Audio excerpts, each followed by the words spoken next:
Rise.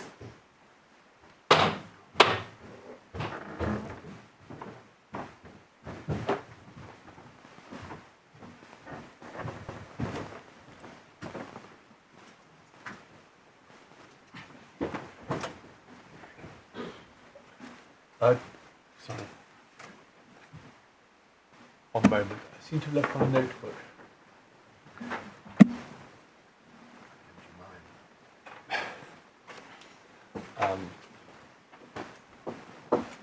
I will manage without. I will write on a sheet of paper, which I have plenty here. That would be an appropriate one thing. I'll write on the back of your stellar napkin.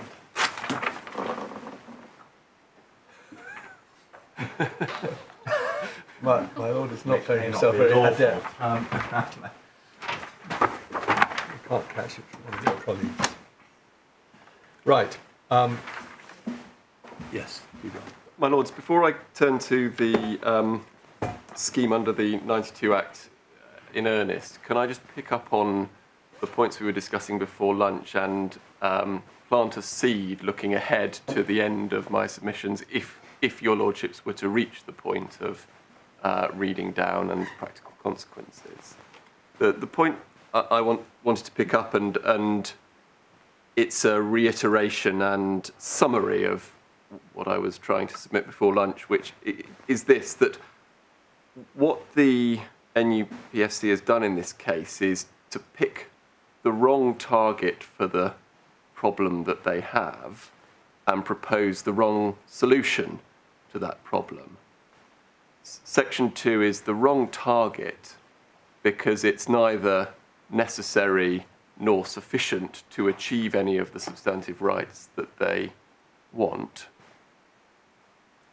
And it's the wrong solution because even if your lordships were to do what Lord Justice Underhill proposed and say that Section 2 should be, Section 1 should be read down solely for the purposes of listing under Section 2, but not for any substantive rights, that would not solve the problem for the appellant because it would leave open the question of the substantive rights. My Lord says, well, they could, if the Secretary of State didn't review the whole thing and reconsider and change the scheme, they could point to this, the judgment of this court in any future proceedings and say, oh, we rely on the underlying reasoning. But with respect, that's not going to help them because if all that has to be justified is not listing under Section 2 and not whether the substantive rights are engaged, then what this court says about whether that or not that is justified is not going to help with the substantive rights. Yes, I think what I put to you wasn't quite right for that very reason. Really, the relief would have to be something along the lines of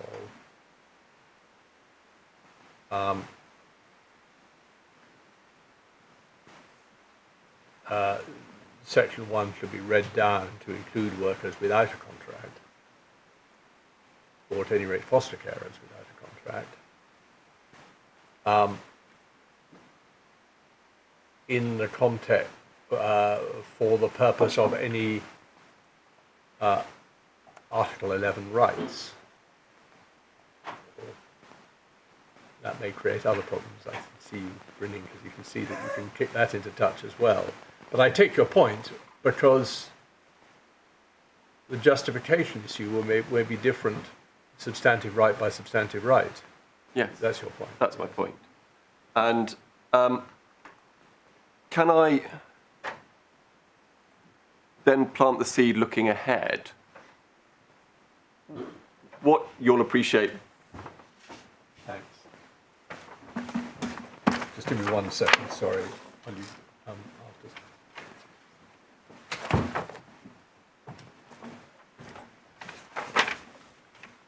What you'll appreciate the CO is anxious to avoid is any suggestion that in a case of this kind where the issue is actually raised before the CO, it wasn't here, but maybe in future cases, the CO's function is to go right by right and say, well, I'm going to list for some purposes and not others, because that would plainly be, it's not something the CEO is equipped to do, and I can come on with what powers to look at what powers the CEO has in due So you course. have that authority under the Act to do that. It's just simply list or not list. It's list or not list. It's all or nothing, precisely, my lord. That's not for him then, is it? That's not for him. In fact, it's a her at the moment. Yes.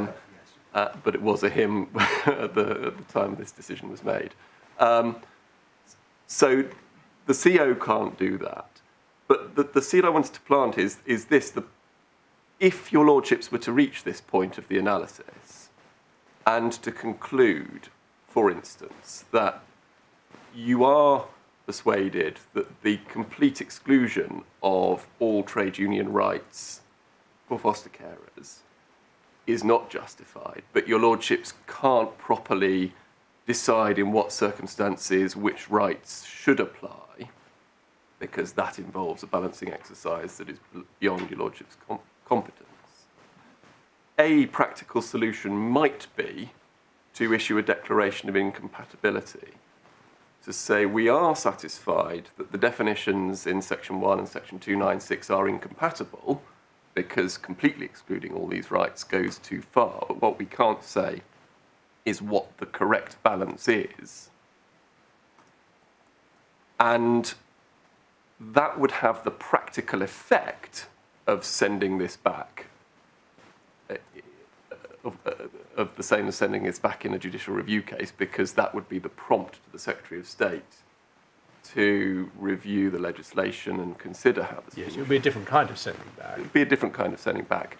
It would preserve the integrity of Section 2 as an all-or-nothing declaratory provision based on the existing definitions. And it would provide some underlying reasoning if the Secretary of State decided not to legislate to confer any additional rights, for the NUPFC to use as the launch pad for arguments in asserting those statutory rights.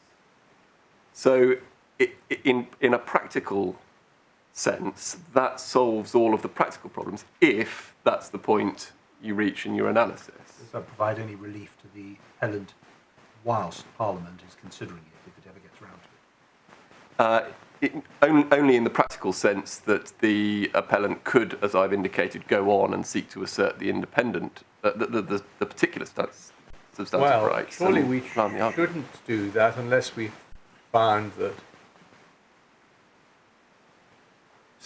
I see.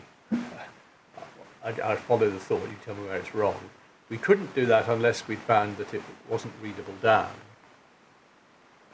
So if the appellant went on pending the Secretary of State's reconsideration,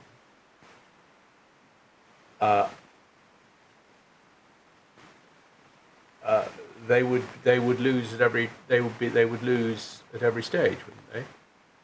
If they, I'm not quite sure why you say went on and asserted individual rights, as it were, in the meantime, they'd be bound to lose, because we've said Section 296 means what it means, or Section 1 means what it means.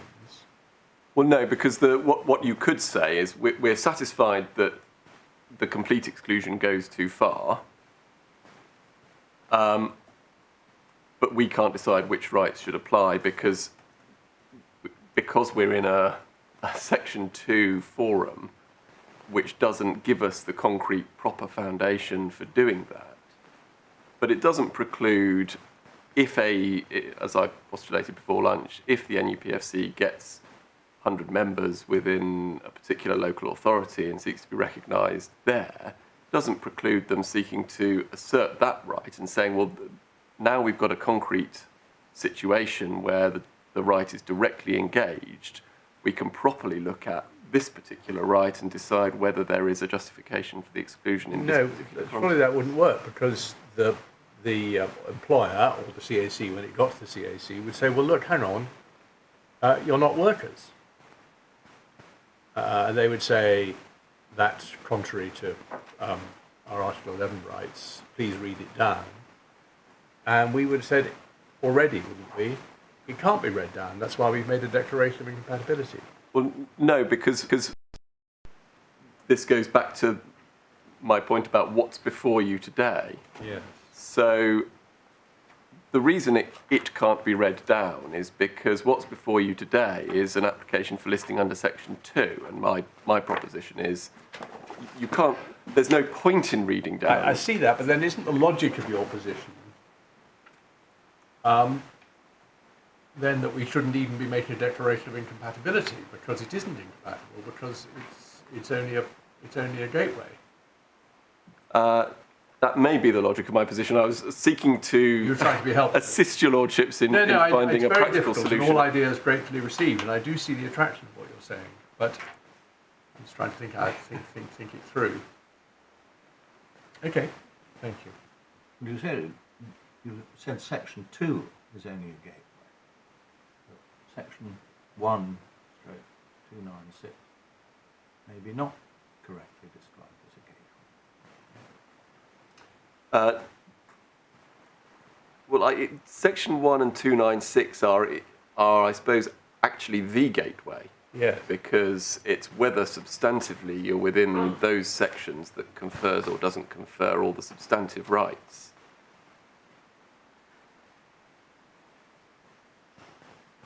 My lords, can I come then to the statutory scheme under the trade union rights? This is slightly out of order compared with the outline I gave you, but I think since we've been talking about this issue, I'll come to this foster carer scheme later. What I'm going to do in looking at the scheme under the 1992 Act is, first of all, just to go back to the core definitions. I know your lordships have been taken to them already, but they really are the core of this appeal.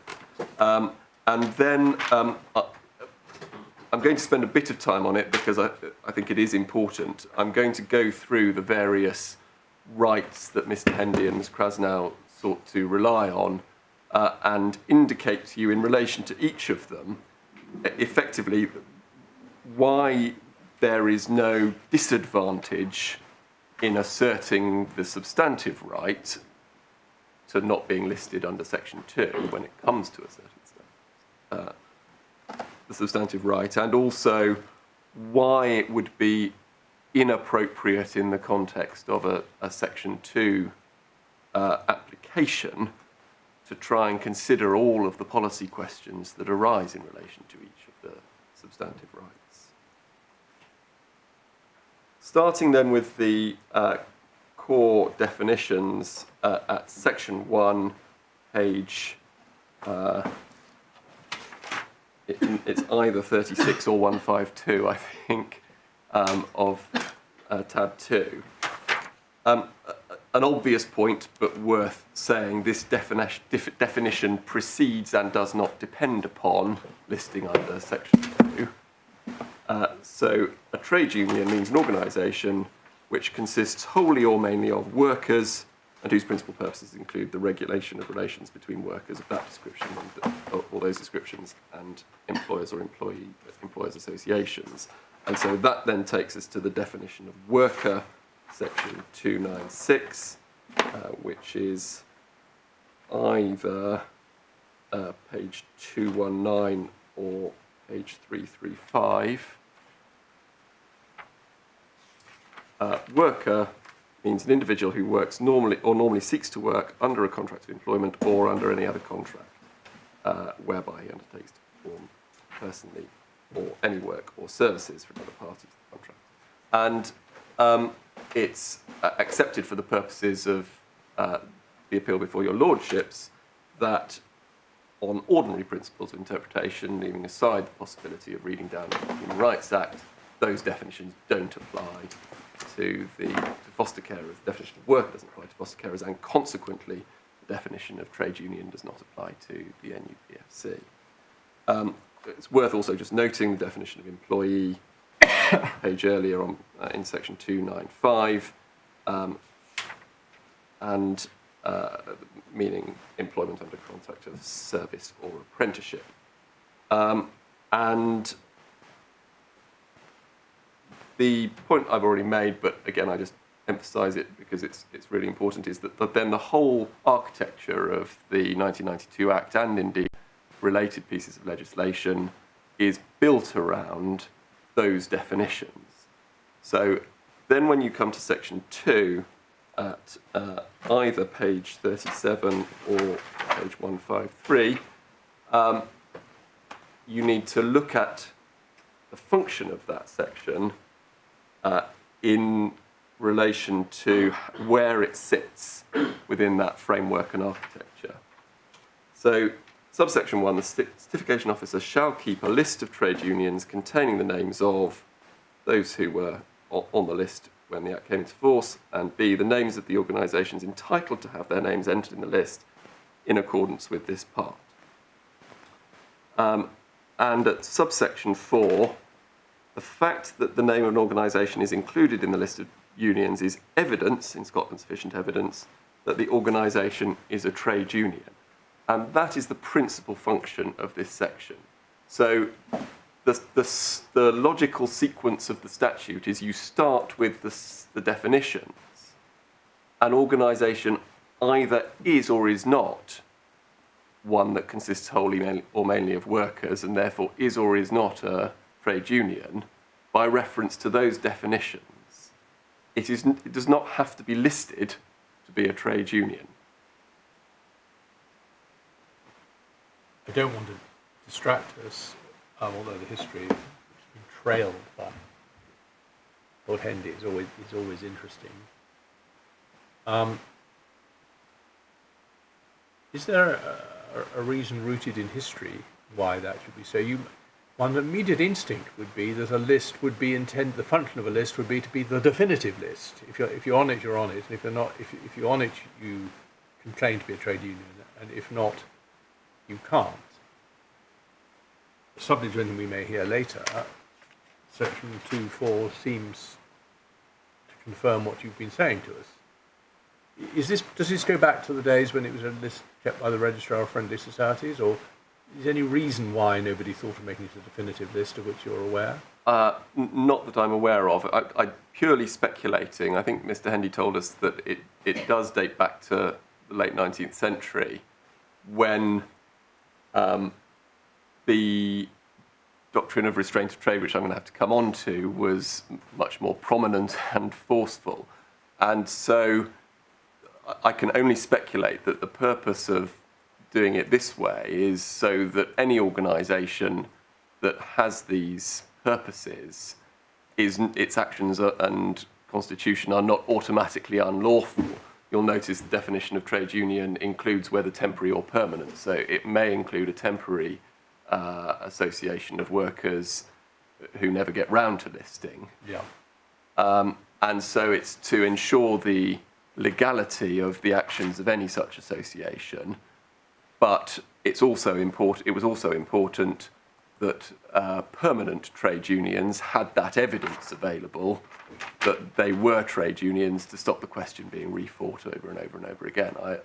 That's my speculation as to why it might be constructed. Thank you. And I'm sorry to trouble you with footnote points, but when I was president of the AT, I was always reminded it was a Great Britain body of law, a Great British institution, not an English institution. So is there any, when it says in Scotland sufficient evidence, is that just a matter of Scottish legal terminology and has the same effect as saying that it's evidence? Or is there some special reason for that? That's what I've inferred, but I've not gone away to check. I've inferred that in Scotland, sufficient means it's enough, but is rebuttable. So but that would be the same as saying which it's is evidence. the same as saying it's evidence. I suspect someone in the certification officer's office knows the answer to that question. I'm not sure about that. Depends how much corporate knowledge they have. If there is an answer to that, yes. I wouldn't mind knowing it. Yes. It's not an important point, but I would just like to be comfortable that we are not in a situation where the rules are slightly different in Scotland. We will ask the question, and I will Thank you. try and find it out, even if we don't know the answer from the institution. Would you say that north or south of the border, the fact that the name of an organisation is not included in the list of trade unions doesn't prove, certainly not conclusively, that it's not? Exactly right. And you might contrast that with the position in respect of a certificate of independence, which is given under Section 6, but then Section 8 provides for the consequences of a certificate of independence either being granted or not granted. And in subsection 1, this is page either 44 or 160, you'll see a certificate of independence which is in force is conclusive evidence for all purposes that a trade union is independent, and a refusal, withdrawal or cancellation of a certificate entered on the record is conclusive evidence for all purposes that a trade union is not independent. So the contrast there, I think, makes the point that under Section 2, listing is evidence but not conclusive evidence that an organisation is a trade union, but not listing is not evidence of any kind that it's not. Is there any case law on that, or is that just what you're inviting us to deduce? That's what I'm inviting you to deduce. Does the CO have power to enforce some of the regulatory provisions in the Act, for example, on political expenditure? Yes. Against non-listed trade unions? The way the Act is drafted means that it does, because the Act does not say that the CO shall do these things in respect of a listed trade union. I haven't checked every single reference, so I'm prepared to be shown wrong if I've got that wrong, but I think that is the position. So the formal position is the CO could take those steps in respect of any organisation that fell within the list of trade unions. The practical position, as I'm bound to accept, is that the CO is only aware of trade unions that have applied to be entered on the list and have been entered on the list. Right. And so... I mean, there was a time when the 1971 Act came in when unions refused to apply for, well, I'm not sure whether they refused to apply for listing, because that would be bowing to the Act, or whether they refused to apply for certificates of independence. But it was a hot topic, so everyone knew there was such a union as the T&G, but it wasn't on the list. So what now might seem a very silly scenario, namely that there weren't unions worth bothering about which weren't listed, wouldn't necessarily always have been the case. My Lord, your Lordship's knowledge of that period of history is great. But even I wasn't at the bar then, but I do remember it. I'm sure, I suspect my Lord remembers it as well. That's right, isn't it? Lord Henry will certainly remember. Yes, right. Well, perhaps we could... Lord Henry, that was a big issue under the 1971 Act, wasn't it? The unions refused... Dangerous territory. They did, but listing then involved a certificate of independence. You couldn't be listed unless you had a certificate of independence. But of course, many of the trade unions, as an act of defiance against the totality of the Industrial Relations Act, refused to register, and therefore various rights and remedies, both that they could avail themselves of and others could avail themselves of against the trade unions, were no longer available. Yes. Thank you. Well, I suspect the structure of the 1971 Act is implicit in what Lord Henry says is not quite the same. But still, it's a useful illustration that it's not totally theoretical, that you could have a real union, everyone recognises a union, but which chose not to be listed for whatever reason. Yeah. Yes. Yeah. Would it be fair to say, even if it's not a legal precondition, it's a great practical benefit to be listed if you're trying to establish your rights commercially against an employer? It may be of practical benefit. And you to be certified as independent, you do have to be on the list. You do, and that was the next point I was just going to acknowledge. So for that purpose, at least, which then plugs into the whole compulsory collective bargaining, the point my Lord put to you earlier is that, well, it wasn't quite the point he put to you, but it goes beyond a matter of choice. If you're not listed, you can't exercise that battery of rights. That's right. So as I'm going to show you, Lordships, as we now go through the various provisions, the vast majority either apply or don't by virtue of the definitions, regardless of listing. There are a small number which apply only in respect of independent trade unions and their members, the most important being compulsory recognition and there's one other which we'll come to.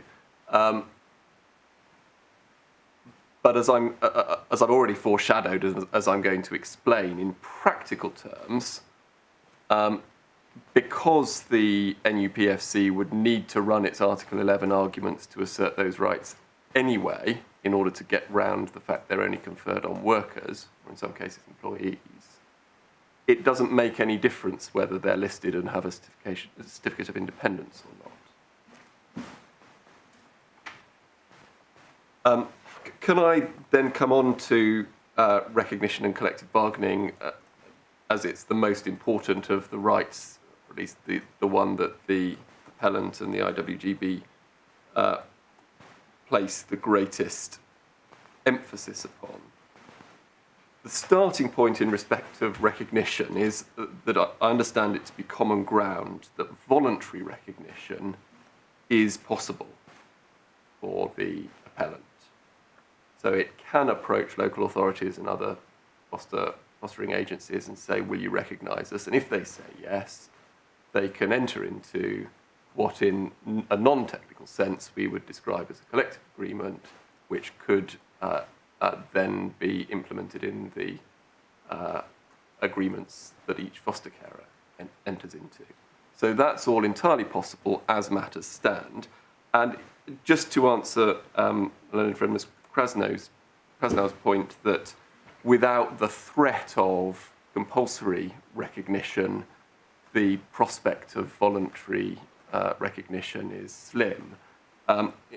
That's not the case on the evidence that was before the AT and is before your lordships. If you look in the supplemental bundle at page 706,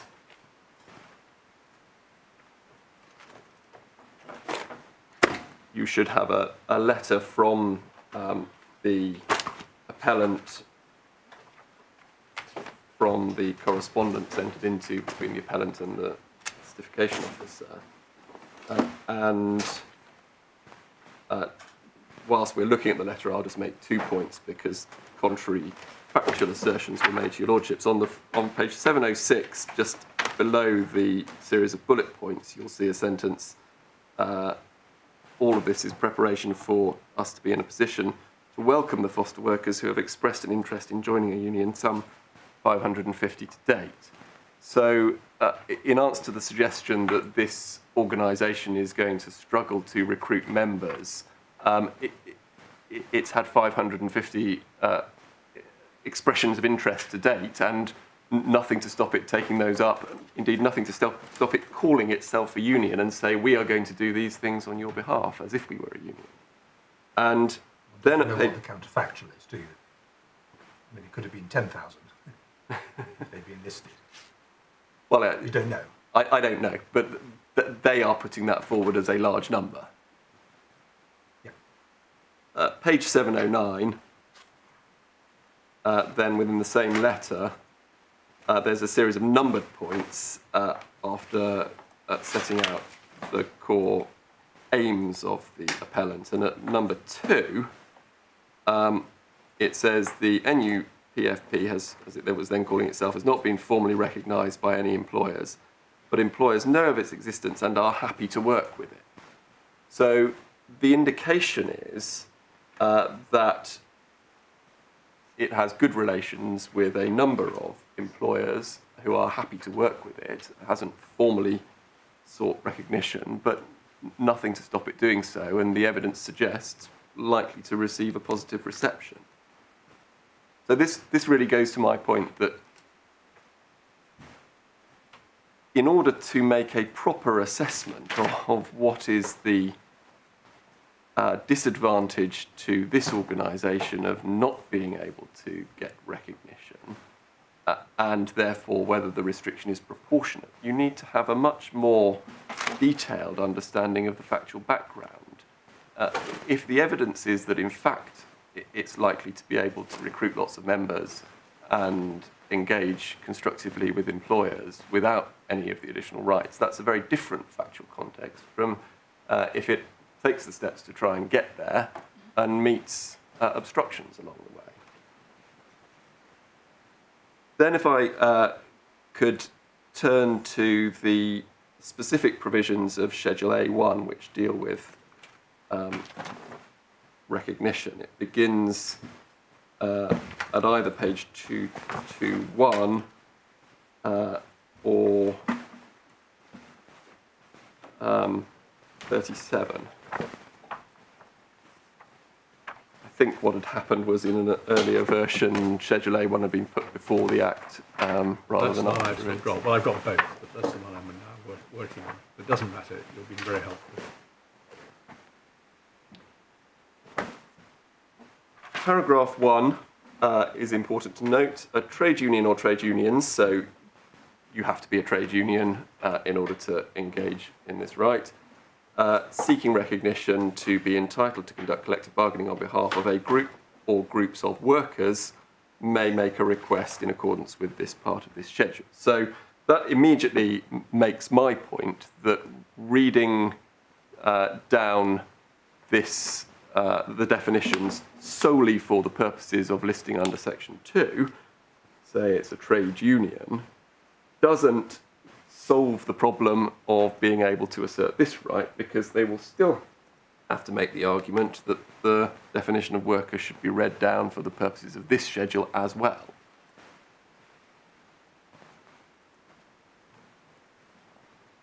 At paragraph 6 over the page, you'll see that a certificate of independence is required in order to make a request that is sufficient to trigger the right to apply under this schedule.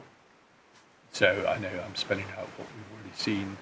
Therefore, you must be on the list. Therefore, you must be on the list, because that's the sequence that gets you to having a certificate of independence. And then I just want to highlight the conditions and criteria for actually getting recognition. Again, this goes to my point that it would be much better to decide this in a proper factual context. So at paragraph 7, your request has to be to an employer with at least 21 workers. So most local authorities are going to fall within that definition, but possibly not all fostering agencies. If you then turn on to paragraph 15, subparagraph 2, you'll see that the first step is for the CAC to decide whether the request is, amongst other things, admissible, subparagraph B, within the terms of paragraphs 33 to 42. And in particular, paragraph 36 sets as admissibility criteria, page 60 or 244, sets as admissibility criteria that the members of the union or unions constitute at least 10% of the workers constituting the relevant bargaining unit, and a majority of the workers constituting the relevant bargaining unit would be likely to favour recognition. There's authority that says likely to favour there means there's a good chance they will, not that it has to be a probability. And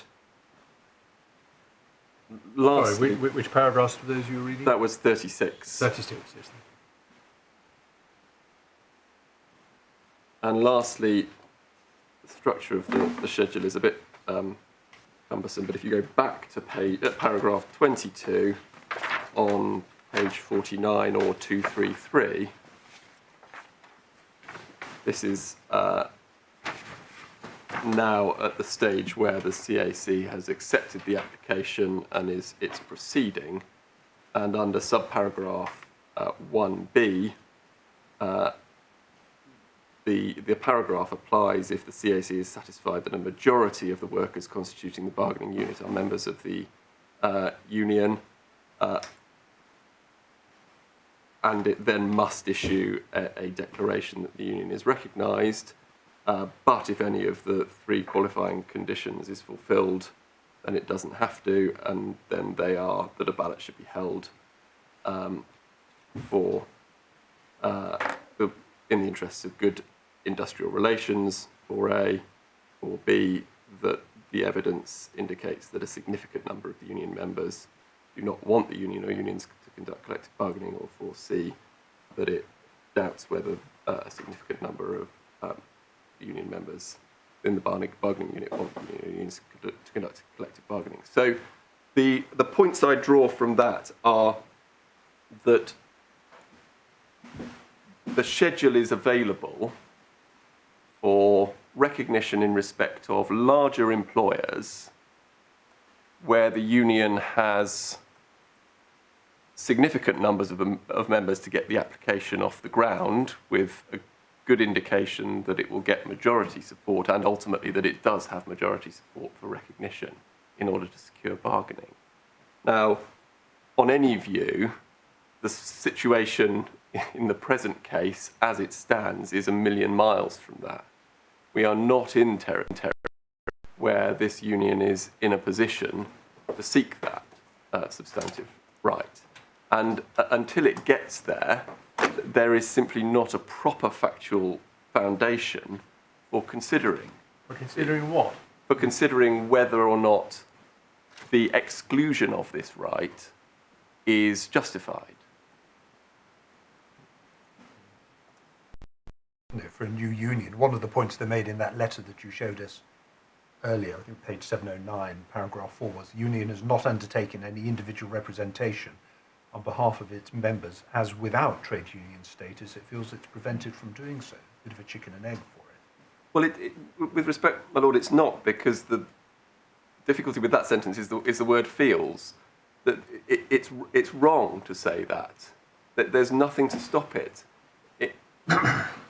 seeking to take those steps on behalf of its members.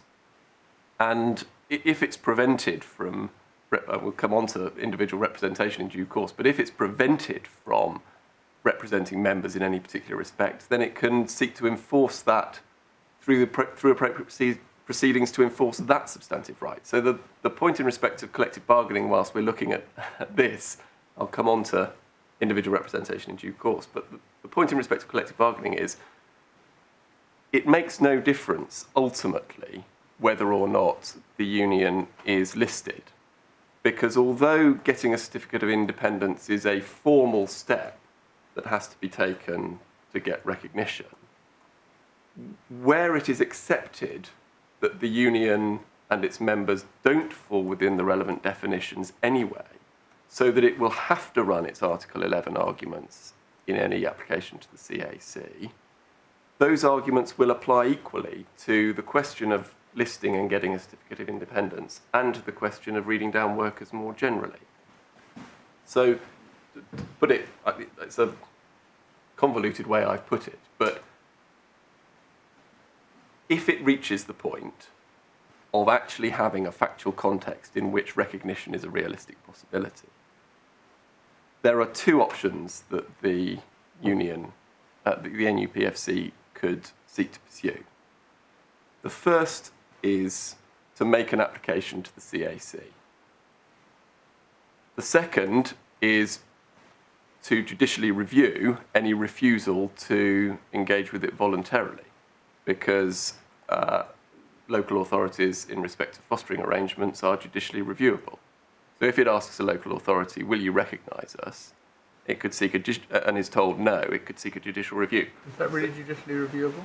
It would be judicially reviewable, yeah. I think, well, there's plenty of authority that decisions in respect of foster carers are judicially reviewable, including... Yes, but there's also plenty of authority that ordinary employment rights run by employees of local authorities are not subject to judicial review. No, but that leads us to one of the other issues in the case, which is that foster carers are not ordinary employees, and the decisions taken by the local authorities in respect of them are not employment decisions. So they're clearly not employees in the ordinary way. yeah.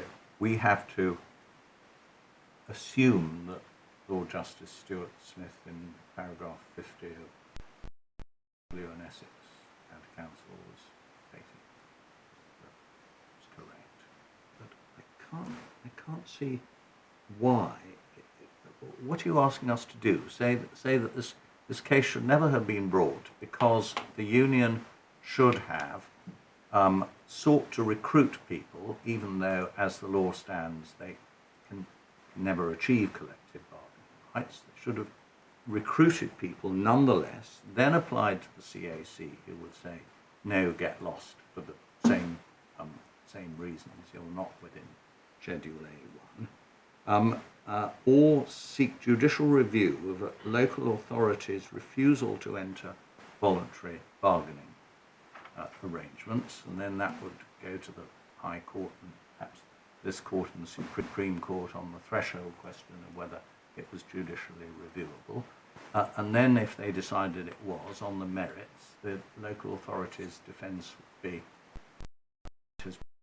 that Parliament has set up this structure and so on. I mean, this will take years. And to what purpose? If Ms. Krasnow and Lord Hendy's point of principle is correct, then why not decide it in this case? Well, there are two answers to that, my lord. The first is that that is not what you're being asked to decide. So what you're being asked to decide in this case is not whether or not this particular right should be conferred on the NUPFC. What you're being asked to decide is whether or not Section 2 should be read down solely for the purposes of listing, with the question of whether... this particular right, what do you mean by this particular right? The right to compel recognition. So the question of whether this particular substantive right should also be read down so as to be conferred on the NUPFC is not before you. This was an appeal in front of the AT on a CO's decision, which was purely about listing. And plainly there are consequences, and one can argue about the relief if we get that far and how far it goes and so on. But at the end of the day, the only issue in front of the AAT was the CO correct to refuse on the basis they weren't workers and therefore couldn't list? Didn't consider any of the consequential which flow from that. That's all there is really in play. That is the list in the case, and that's the dispute. Yes, precisely. And what is expressly said is that the appellant does not seek any of the consequential any of the consequential rights in this appeal. So, well, it can't. All it can seek, all it can get, is those rights that affect the certification officer in respect of this decision. yes, But it would be, you're quite right, that in order to consider Article 11 compatibility, the EAT thought it necessary to look into what the consequences were. For a moment, I think it was entirely right to do that. But that shouldn't confuse us as to what the actual challenge is. That there is a legal challenge to a decision of the certification officer, which is about Section 2, which is really about Section 1. yes, He didn't exercise his power under Section 2 because he held it didn't come under Section 1. yes. So what are you saying we can't... We've got to decide that point. Yes, no, but forgive me, the point I'm developing as I go through this, and my lord put it much better immediately after lunch, is that in respect of each of the substantive rights, the balance of interests for justification purposes is or may be different. Yes. And so what you can't decide, and is not sought, is whether or not it is justified to exclude any particular substantive right. So it may or may not be right that there is no good justification for excluding recognition. But that's not my point. My point is listing doesn't help with that. Because when you get there, you still have to... So it does help with that. It gets you to the first stage. It gets you to the stage where you can apply for a certificate of independence. And from the certificate of independence, you can then apply under Schedule A1. But the argument is no different. So, But it may be okay, but it happens to have fallen for us to decide it now rather than 2 stages down the line. So what? well, because you're not actually deciding anything now. So let me take the two hypotheses in turn. So if you decide now that the NUPFC should be listed, but solely for the purposes of Section 2, and let's say that then includes the proposition that it can get a certificate of independence under Section 6, it then gets to the point somewhere down the line where it has enough members with a particular local authority, makes its request, and applies to the CAC for recognition. And the argument that has to be had before the CAC is, should the definition of worker be read down for the purposes of statutory recognition? Because you can only be recognised in respect of workers as defined. That's clear from paragraph 1 of the schedule. And so you need to work out whether Article 11 requires the definition to be read down for those purposes. Yeah. On the alternative hypothesis that I'm putting to your lordships, you get to the same point. So without being listed and without getting a certificate of independence, the union recruits its members and writes to the employer seeking recognition, and the employer says no, and it applies to the CAC. All of that is equally possible either way. So the procedural steps to get you there are the same. You get there, and then the question before the CAC at that stage is, should the definition of worker be read down for the purposes of compulsory recognition under Schedule A1? But in that case, it would come up for 2 distinct reasons. Well, one, in order for us to decide whether this is an application by a union, and 2, for us to decide whether it has a number of workers who are members.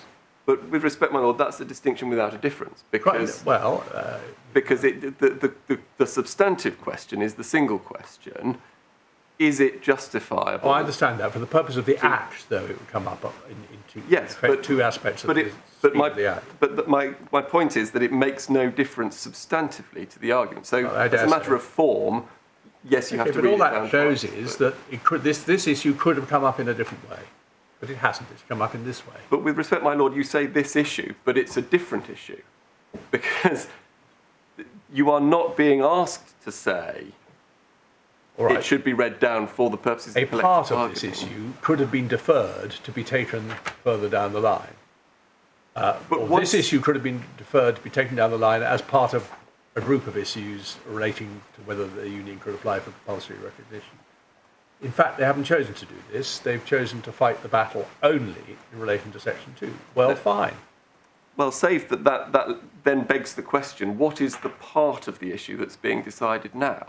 Are you a union for the purpose of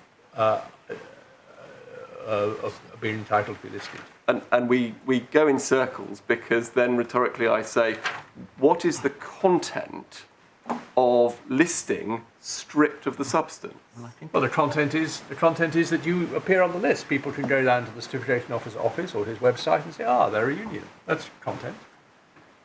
Actually, there's a bit more to that, because it means they can also go and apply for a certificate of independence. Therefore, people can go and say they are an independent trade union. Which may be a booster in all sorts of other things. Exactly. That may feed in, as you rightly say, to a whole lot of other rights, but it won't determine those other rights, because other issues may arise about justification at that point.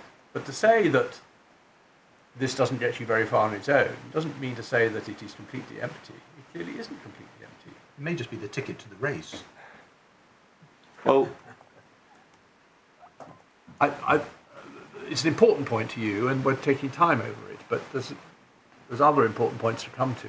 We see exactly how you put it, but I don't think you've wholly persuaded me at the moment. You said about 10 minutes ago, that, and it seemed to me to be a good point, that it's no good the appellants saying that Section 2 should somehow be tweaked to prevent their Article 11 rights from being infringed. The attack really has to be on Section 1 with 296, the definition of work. And then you said that there are a great many, that listing is merely evidence whether you fall within Section 1, definition 5. And you were telling us that some, but not many, rights and duties of trade unions under the Act depend on being listed, and the classic, which was your first example, is you have to be listed to get a certificate of independence, and you have to be listed and have a certificate of independence to get the Schedule A1 machinery up on foot. See paragraph 6 of Schedule A1. Fine, I've got there. But you were then going to tell us, I think, that there are a great many rights under the Act where it doesn't matter whether you're listed or not. And I would find it useful to have an overview of what they are. My Lord, yes. Perhaps I could just mention, having recalled it, the other right which does depend on listing, yes, or the other group of rights which do depend on listing. And those are the detriment and inducement rights and automatic unfair dismissal rights, which Section 145A, Section 146 and Section 152. Those are strictly speaking all rights vested in employees or employees, I think. For unfair dismissal purposes under 152, it's employees. For the detriment and inducement rights, it's workers. But the point is, they're not vested in the union. They're not vested in the union. They're vested in the members. And the same arguments are engaged that we've just been having in respect of compulsory recognition, in that. And I haven't checked. Sorry, is that because it actually says listed, or is that because it says independent? It's because it says independent. Yeah. Okay. And so if an employee were, if a foster carer had his or her engagement terminated because they were a member of the NUPFC and they sought to bring a claim, then the rights could be tested in the same way in that context, and you would have the argument about reading down both for purposes of trade union and for purposes of worker. So it's the same set of arguments. Just to follow through the other groups of rights or consequences, my Lord Hendy referred to quasi-corporate status under Section 10. So you're now going you're now answering my Lord's question. I'm now answering my Lord's question as to the various rights which apply regardless of listing. And quasi-corporate status is one. I make the point in respect to that as well, of course, that the appellant doesn't need quasi-corporate status in order to exist, and it could incorporate, indeed it did at one point, should it wish to do so. But the fundamental point for present purposes is that is engaged simply by the organisation falling within or not the definition. Listing is not a requirement. But it is, I mean, it has this benefit that listing is evidence Yes. of the fact, and it's probably fairly probative, if not conclusive. Yeah, no, none of these submissions are intended to indicate that the evidential value is not a benefit or is not persuasive. Yes. The point I make about it is all or nothing. So, for the purposes of Section 2, the primary purpose is this evidential purpose. And if you say we're listed for Section 2, then on the face of it, that is evidence that all of the rights that don't depend on listing as such are nevertheless engaged.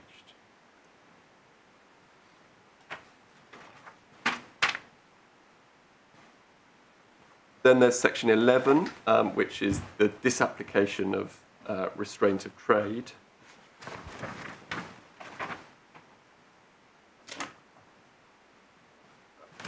Again, the point that I'm repeating in relation to each of them applies. So this applies or does not apply by virtue of the definitions, not by virtue of listing. But I also make this point in respect of section 11, which is if we're right that foster carers are not only not workers or employees for the purposes of the statutory definition, but are also performing a task of a different character from work, then on any view, the restraint of trade doctrine would not be engaged as regards the appellant in any event. So it doesn't need to rely on restraint of trade, on the disapplication of restraint of trade. And then I also make the point that to the extent that it does, so in the very unlikely event that somebody sought to challenge its the lawfulness of its constitution, which it doesn't yet have, or rules which it doesn't yet have, in a legal setting in order to say they were unlawful, it could at that point both run the argument I've just made that it's not restraint of trade because it's not engaging in work or trade in any event, but it could also, to the extent it needed to, rely on its Article 11 arguments at that stage. So listing is neither relevant to whether it applies or not, nor necessary for it to run its arguments if it needs to. Could I just come back to this question of evidence? Really, back to a point I think in your favour. I think it's a bad point. The value of it being available as evidence isn't huge because, at any rate in the ordinary case, any serious trade union will not have any difficulty proving Section 1. It will simply produce its rules, which show that its purposes are the ones defined in Section 11A. There may possibly be a problem about whether members are workers, but that's a problem you have anyway. But that won't count. The problem that occurs in this particular case anyway, but normally there wouldn't be a problem. So it would be very easy to prove that you were a trade union for the purpose of Section 1 without having to resort to the list. It would still be more convenient to look at the list, but it wouldn't be much problem. Is that a fair comment? Yes, my lord. I think that must be right. But I would perhaps add this to it. For the purposes of performing her task under Section 2, the certification officer must have to approach the task on the basis that she has to determine properly whether the definitions apply, and that the consequence of doing so is that her decision can and will be relied on in order to assert all of the rights that flow. Yeah, I see that, but yeah, okay. There are then a set of internal union administration and democracy provisions, which Lord Hendy took you through. I don't propose to go to all of them, just for your note. Sections 12 to 19 deal with the vesting of trade union property and trustees. Sections 24 to 24K deal with the duty to keep a list of members, keep it up to date, and provide reports and auditing to the certification officer in respect of those. I'd just comment that they're fairly onerous administrative obligations. Section 27, duty to keep rules for inspection. Sections 28 to 37 deal with duties in respect of accounting records, annual returns and auditors, again a fairly onerous scheme. Sections 46 to 52 require the union to hold elections for certain positions and have related measures to ensure the integrity of those elections. And sections 64 to 66 and 174 to 176 place restrictions on the circumstances in which members can be disciplined or expelled. And I make these points in relation to those rights, those provisions as a group. First of all, none of them is expressed to apply by virtue of listing. They are expressed to apply by virtue of falling within the definition, though I've already accepted in practical terms those which engage the CO's administrative oversight will, of course, only in practice be engaged when the CO knows of the existence of the union and fulfills that.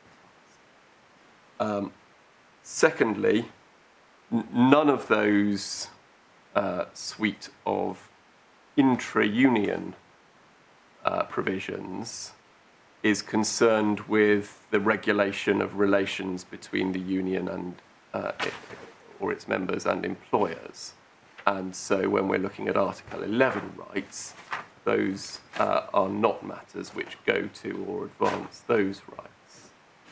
And thirdly, my Lord Justice Green had an exchange with Lord Hendy, I think it was, yesterday about the nature of these provisions as to whether they are benefits. In fact, it may have been with Ms. Krasnow, whether they're benefits, whether they're material benefits. I make 2 points in that regard. What they certainly are is restrictions on the freedom of association of a trade union, because they tell the union what it must do or what it can't do in respect of all of those things, and prevents it from constructing rules that it would otherwise be free to determine. Secondly, many of them could be replicated by way of rules if the union or organisation wished to do so. And thirdly, a number of them are fairly onerous, and some members and or organisations might regard them as benefits because they ensure the proper transparent functioning of the organisation. Some might regard them as being disadvantages or unduly onerous in terms of the restrictions that they place upon the organisation's freedom to act. But if you put all of those things together, they do not, in my submission, matter for the purposes of Article 11. I think what I had in mind was that collectively they confer a sort of a stamp of respectability and responsibility, which is both a mixture of burdens and benefits for the union. But it might be that which then makes the relationship with the authority easier and confers the benefit. The same with all regulated markets. Being in the market and regulated gives you that ability to deal with counterparties. Yes, I follow the point, and that may be right in some circumstances from some people's or organisations' perspectives. Some people and some organisations may have the opposite perspective, that they would rather not be bound in these ways. And as part of the structure of the Act, these are what I've described as the obligations on the trade union against which the rights to advance its members' interests with employers are balanced. So in order to have the benefits of those rights, Parliament has decided to impose good administration obligations on the union. And so, properly viewed within the structure of the statute, and certainly as a matter of form, they are restrictions and obligations rather than rights and benefits. And this goes to my point that in deciding whether or not a union should be listed under Section 2, the only question for which is it a union within the definition, the CO has no power to adjust the consequences. And so in deciding whether the delicate balance that Parliament has laid out should apply, how is the CO to do that in respect of all of these obligations which go in one side of the balance, if the CO can't be sure, and it can't, which of the substantive rights are to apply? So Parliament might balance things differently if, for instance, the answer is, well, you foster carers union don't get to strike because there are obvious problems with that as a foster carer, We're not going to extend those rights to you, but you do get a bit of collective recognition. If that's the balance that Parliament might ultimately decide upon for foster carers, how is the CO to determine that at the listing point? And by extension, how is that a proper question for the EAT on appeal or this court on appeal? What the use of Section 2 as a vehicle does is seeks to engage the court in reviewing all of these, the whole suite of rights, but without actually being able to decide about any of it. And so... But it cut both ways, mate, this argument for you. If we say we quite agree with you, we are only deciding the implication of our decision should be whether the 11 not to be allowed to buy the ticket, in my lord's phrase. But that's only your admission ticket.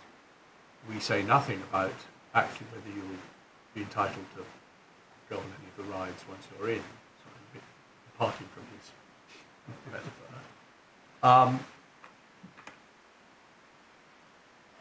That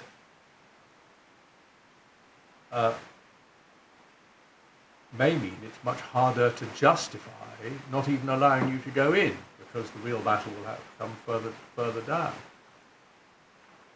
the line. Well, yes, or it might have the converse, that the question at issue here is such a narrow and ultimately unimportant one that it's much easier to do. It's not unimportant because Parliament has made it important by making it a necessary ticket for at least some of it. I take your point about it isn't formally necessary for most of the rights or indeed obligations under the Act. But it's certainly necessary for some, as you pointed out, and it's a thing of value in its own. It may be a thing of value in its own right because of its evidential status. In the real world, I take formally you must be correct, unless we're afraid otherwise, that you don't need Section 2 evidence in order to say avail yourself of the benefit of Section 10 or Section 11. But it's still useful. Well, can I just perhaps... It's a right. Perhaps one doesn't have to say more than that it's a right. In constitutional terms, if we were to say that what Parliament has conferred as a right is unimportant to de minimis for legal reasons, it's a pretty strong thing to say. It's a matter of principle. Well, my Lord has my point already, and I don't want to... It seems like a quibble, but it's not. But in my submission, this is not a right. Listing is not an independent right. It is an integral part of the scheme. And can I perhaps just follow through what I understand is being put to me? Your Lordships will tell me if I've misunderstood. But I think your Lordships are saying, or are contemplating the possibility of reading down in an even more narrow way than... or perhaps in a more nuanced way than is put by the appellant. Because the starting point under Section 2 and its primary purpose, as I've indicated, is that it's evidence that the whole suite of rights and obligations applies. Your Lordships are saying we're going to read down, but we're not going to read it down for that purpose. So nobody should take the fact that this union has its name on the list as an indication or as evidence that it is a trade union and its members are workers for the purposes of all of the rights that go with that. So the starting point then is that your Lordships are saying we're going to make something, Section 2, fundamentally something different from what Parliament intended, because that's its primary purpose. We're going to change that primary purpose, and we're going to read down, I think this is the effect of it, we're going to read down only for the administrative act of putting a name on a piece of paper and for the single consequence of then being able to get a certificate of independence. And not only that, also of your members being protected against Oh, I see. Sorry, that follows from that. Yes. I think there's a distinction, isn't there, between substantive rights under the 1992 Act and substantive rights under the 1996 Act of individual members. Yes. Of course. I mean, I think you persuaded me anyway that if it's a breach of Article 11 to say that foster carers cannot be workers for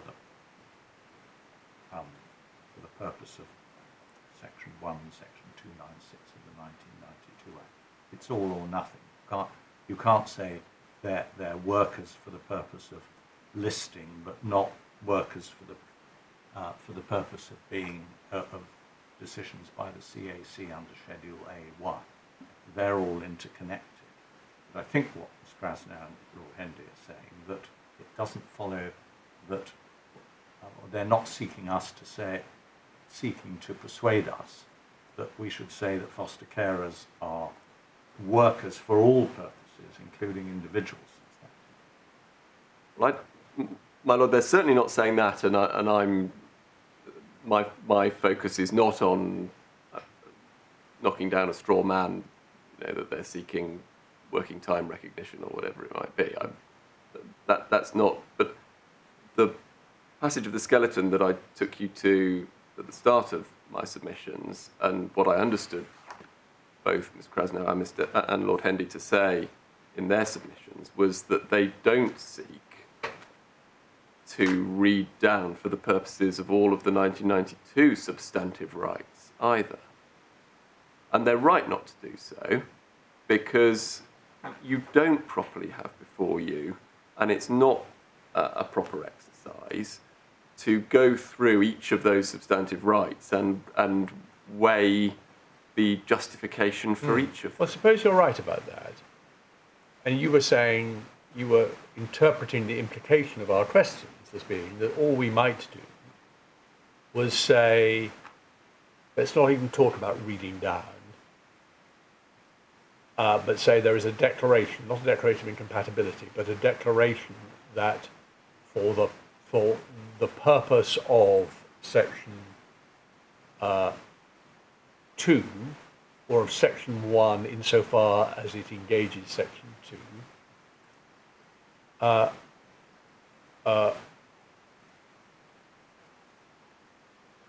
workers includes workers without a contract, or unions made up of primarily of workers without a contract may nevertheless be listed, is really what we'd be saying. And I think that's what you were about to say. Well, if that's what you're thinking of doing, don't do even that, because ... Have I got that right? And what is the ... Well, the ... is the point I made just preceding that, which is that is fundamentally changing what Parliament has decided Section 2 should be. And so my submission to your lordships is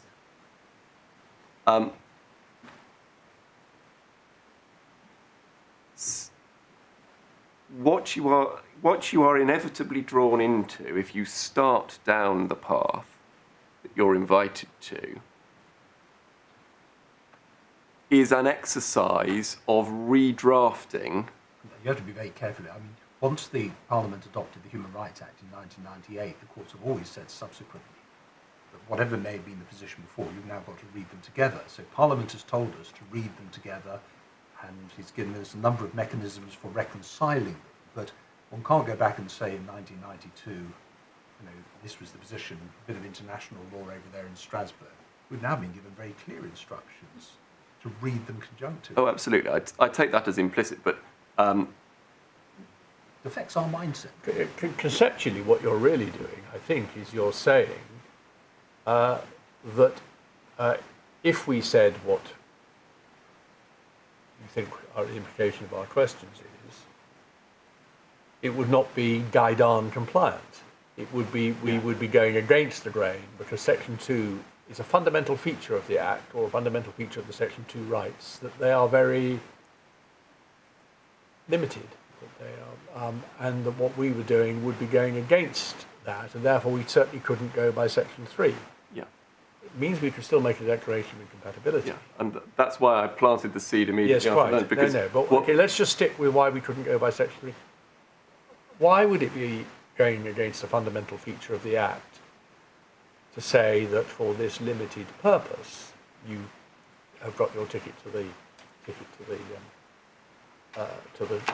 fairground,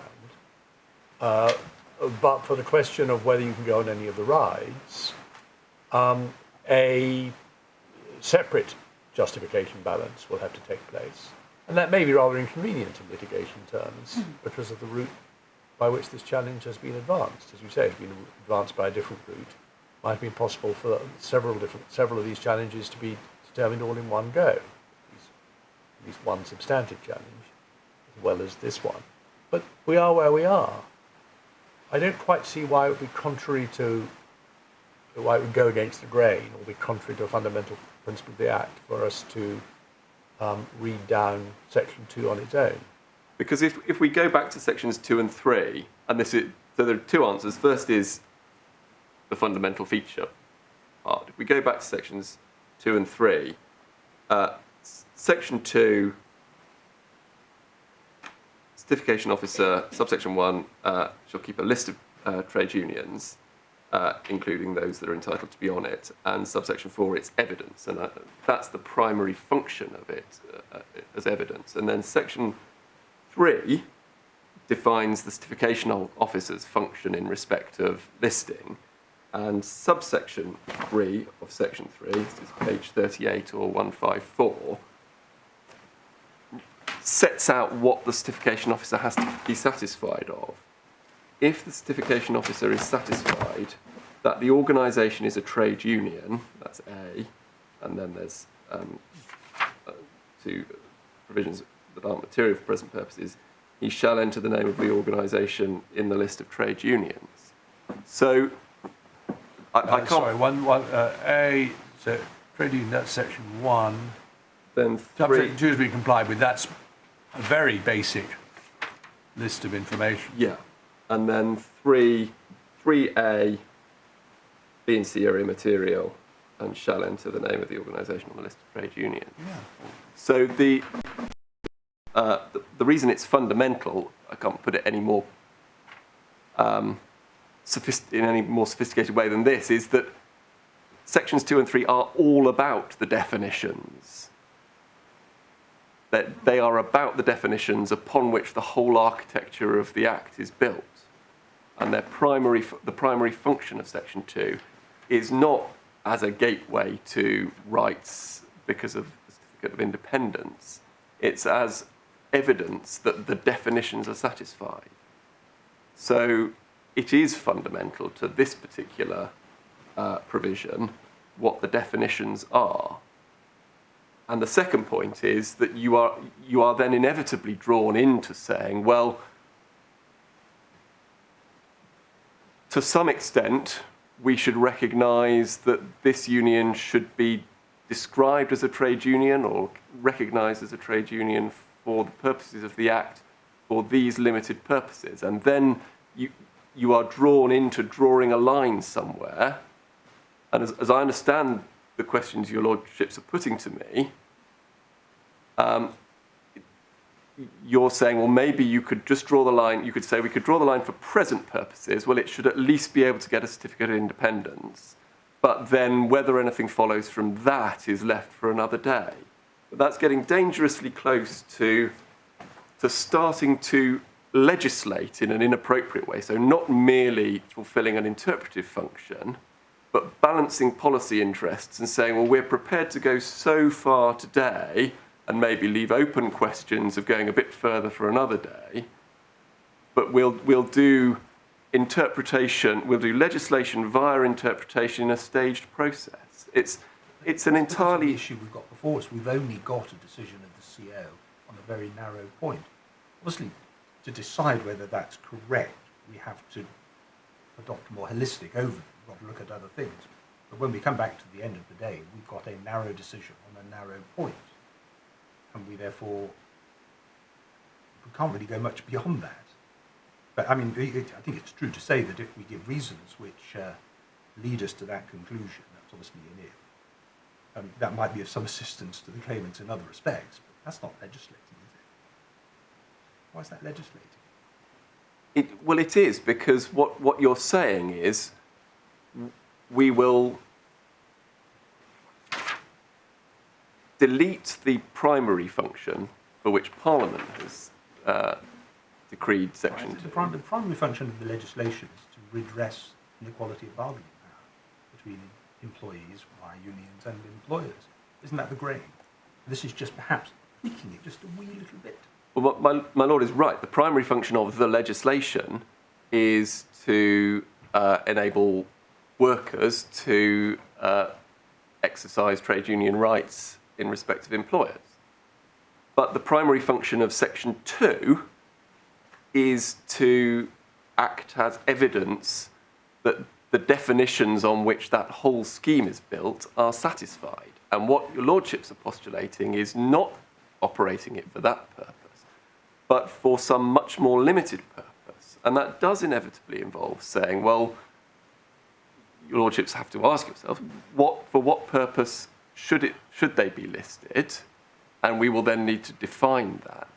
Now, that is legislating, because it is... When you say for what purpose should it be listed, no, we'll just say it should be listed. You won't say anything about for what purpose. We'll say Article 11 compels us to give you... I'm sorry, I've got to fall in love with this metaphor now. Article 11 means that it must be interpreted so as to allow you at least to enter the fairground.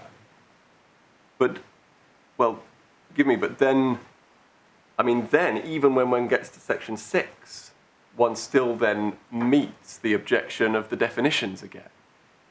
So when one then comes to getting a certificate of independence... All right, okay, I think I would say I've been talking shorthand, at least to enter into the fairground and to apply and to have a certificate of independence, assuming you can satisfy the particular requirements. But what you can do when you've got your ticket and had it franked is another matter, because there may well be a restriction, may well be appropriate to confer some of these rights only on workers who have a contract, or on trade unions comprising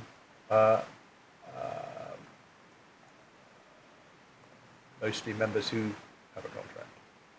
That does involve, in the first instance, saying not just you shall be listed full stop, or even you shall be listed and shall be able to get a Section 6 certificate if you satisfy those criteria full stop.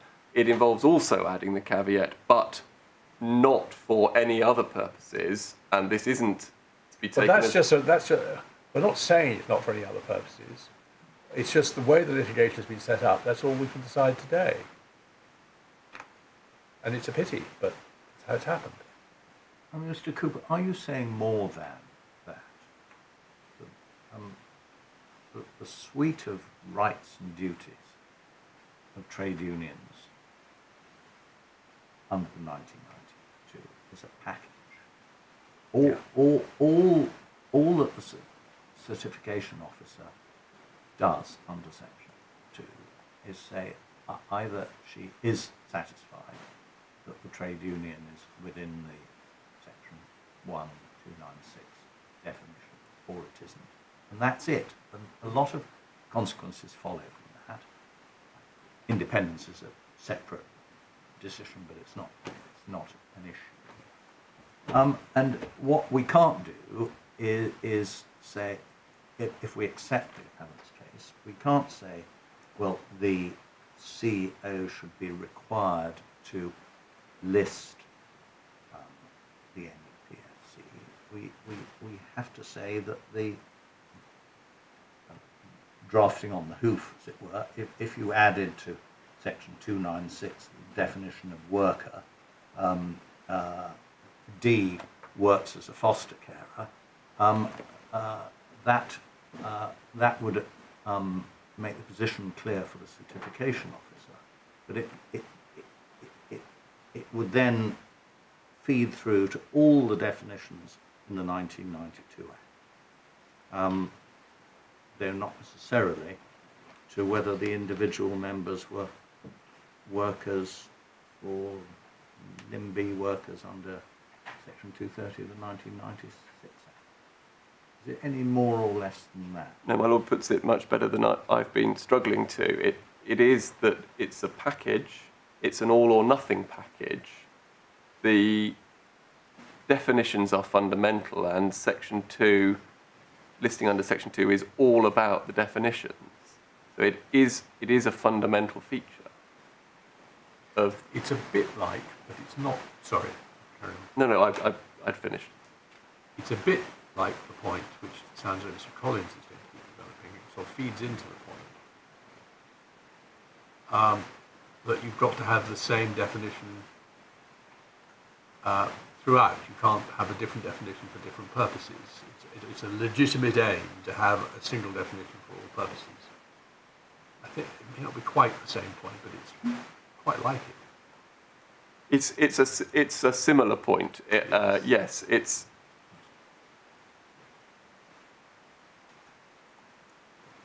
My point is that it is, because it's a fundamental feature of Section 2 and it's an all or nothing package,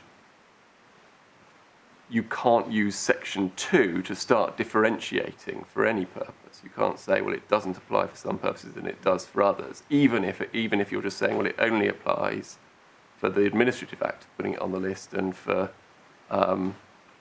getting a certificate of independence. And I am saying, although your lordships plainly weren't entirely persuaded by this, I am saying it doesn't matter for the purposes of the union being able to assert those substantive rights if they don't get through those two administrative hurdles.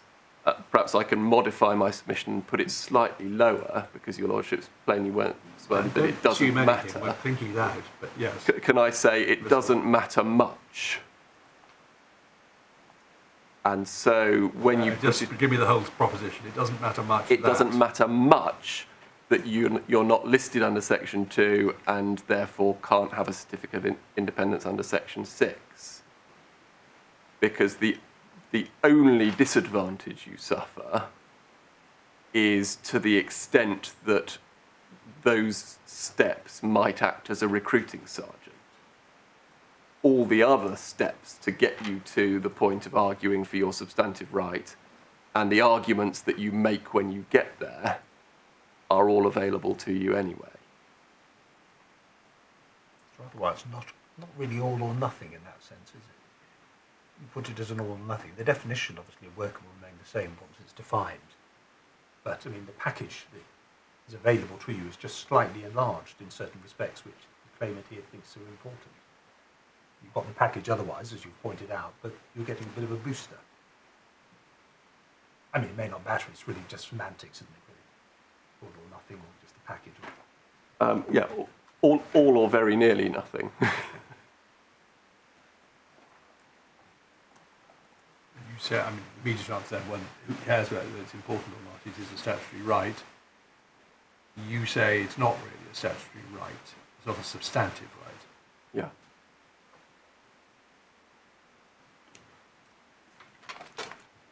Yeah. I'm almost there on my review of the Yes. The relevant statutory provisions. There is one from a different statute that is nevertheless tied into this whole package under the 1992 Act, and that's under Section 10 of the Employment Relations Act 1999, the right of individual representation at disciplinary and grievance procedures. It's at page 360, tab 7 of the Authorities Bundle. Is that any employees? It's not, it is workers. I think that was a mistake in our skeleton argument. We said it was only employees, but it's not. And just while we're on technical points, I think it's easy to think of the 1992 Act as concerning only with collective rights, but actually the provisions about individual detriment, which you might expect to find in the 1996 Act, are in fact in the 1992 Act. Precisely. Yes. Yes. And they, as I've already indicated, they are tied to independence as well as trade union by definition.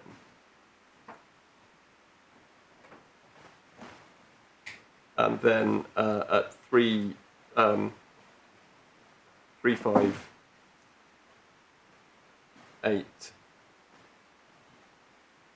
so I think I gave you an incorrect reference, 358 tab 7 of the Employment Relations Act 1999, section 10.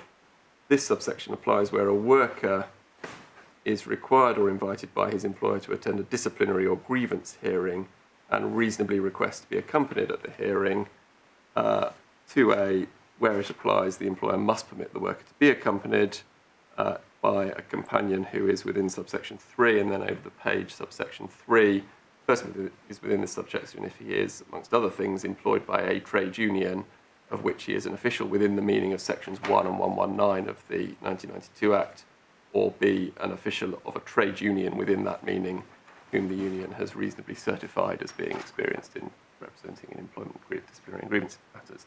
So that's a right that applies automatically to workers individually as soon as section 2, as soon as section 1 definition is fulfilled.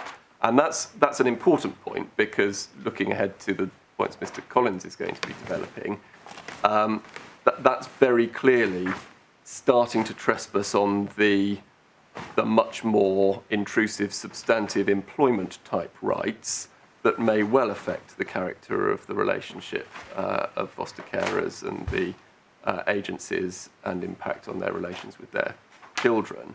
And it illustrates my underlying point that for each of these substantive rights, there are different potential balances of justifications.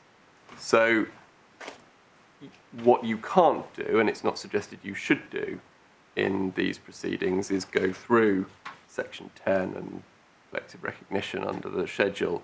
And I'm not sure we've even given you a comprehensive list of all of the consequences. You'd have to go through each one and work out what the balance is in respect of each one in order to say which should or shouldn't apply and in which circumstances, and how the definition should be read differently in respect of each. And that is not an appropriate exercise. That is legislating in a policy area which we're not equipped to deal with, and I'll come back. Well, that might be true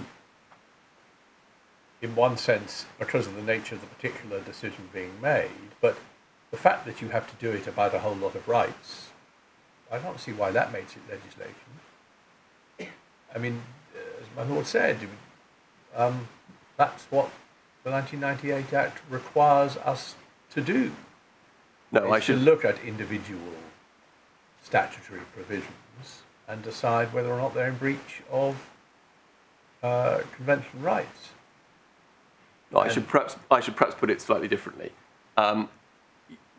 It would involve an exercise of going through each right individually and balancing the potential justifications. But that's inconvenient. Sorry, go on. It's an area in respect of which, and I'll come to this in due course, but in respect of which it is clear sensitive policy questions are engaged, which are not properly within the scope of this court, certainly not the CEO.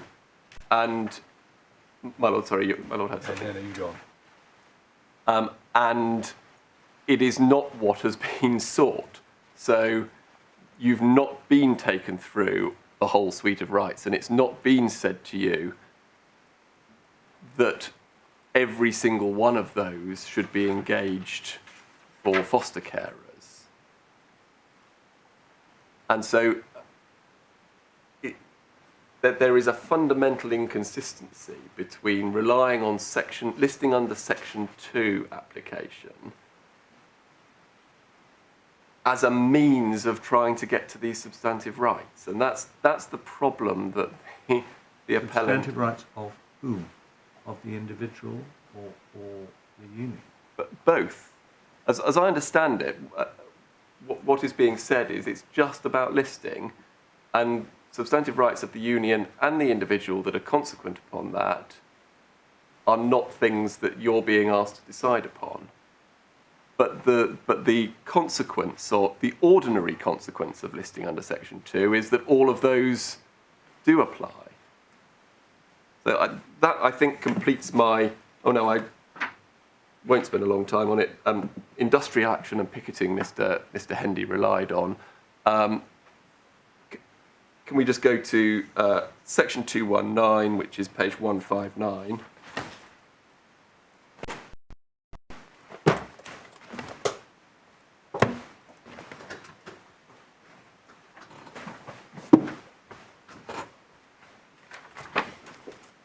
It might be page 275 in...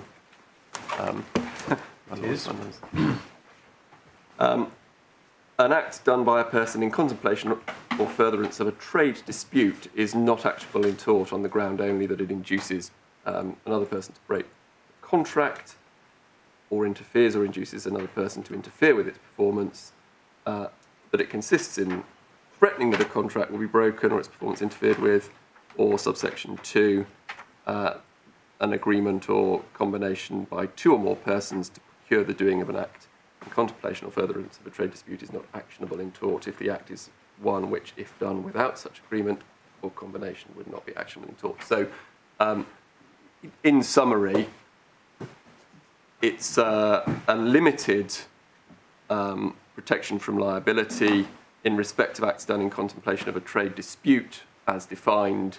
Lord Hendy took you to the definition in section 244, but it's a dispute between workers and an employer. So again, it depends upon the definition of worker, and it is one which is limited to inducements to breach contract or conspiracy to cause loss by lawful means, effectively. So it's a limited immunity to that extent. Many of the same points that I've already made apply. So in order for the NUPFC to be able to rely on this, they would need to show that they are workers for the purposes of the definition of a trade dispute. So they would need to engage in the reading down arguments for that purpose in any event. And they would also need to show that the liability for which they might otherwise incur is within one of the types covered by this section, and it's difficult to envisage any circumstances in which that might be the case, given that it is accepted that for these purposes they're not engaged under contracts, so any inducement to them to engage in industrial action wouldn't be within the terms of this provision. Lord Hendy suggested, it was the only suggestion he made, that they might engage in picketing of their employer's premises, which would be potentially, if you read down all the definitions within section 220, a couple of pages further on, which allows picketing at your employer's premises if you can't practically do it at your actual place of work. So it might be arguable for foster carers. As to that suggestion, again, the only point I need make at this stage is it illustrates yet again the need for a particular balancing exercise in respect of each substantive right, because let us say that the definitions of worker and trade union were to be read down for the purposes of protecting, picketing an employer's, a local authority's premises. The idea that a foster carer might be picketing outside an employer's premises to say, give me more time off from the child, or give me more money for the child, and that gets back to the child, obviously engages in a more extreme way the points that Mr. Collins is going to be developing in terms of justification. The balance may or may not be different in any particular instance, but what it shows you is that for each of these rights, a different balance potentially applies. And so you can't do it realistically in a Section 2 application. So, my Lords, that completes my review of the 1992 Act, and I think I've emphasised the underlying propositions sufficiently as we go through. Can I draw out just a few points in respect of the fostering scheme before I then turn to the issues? And I hope I can be encouraging in indicating that the section we've just completed was by far the longest section of my notes. Each of the remaining points I hope I can take more quickly.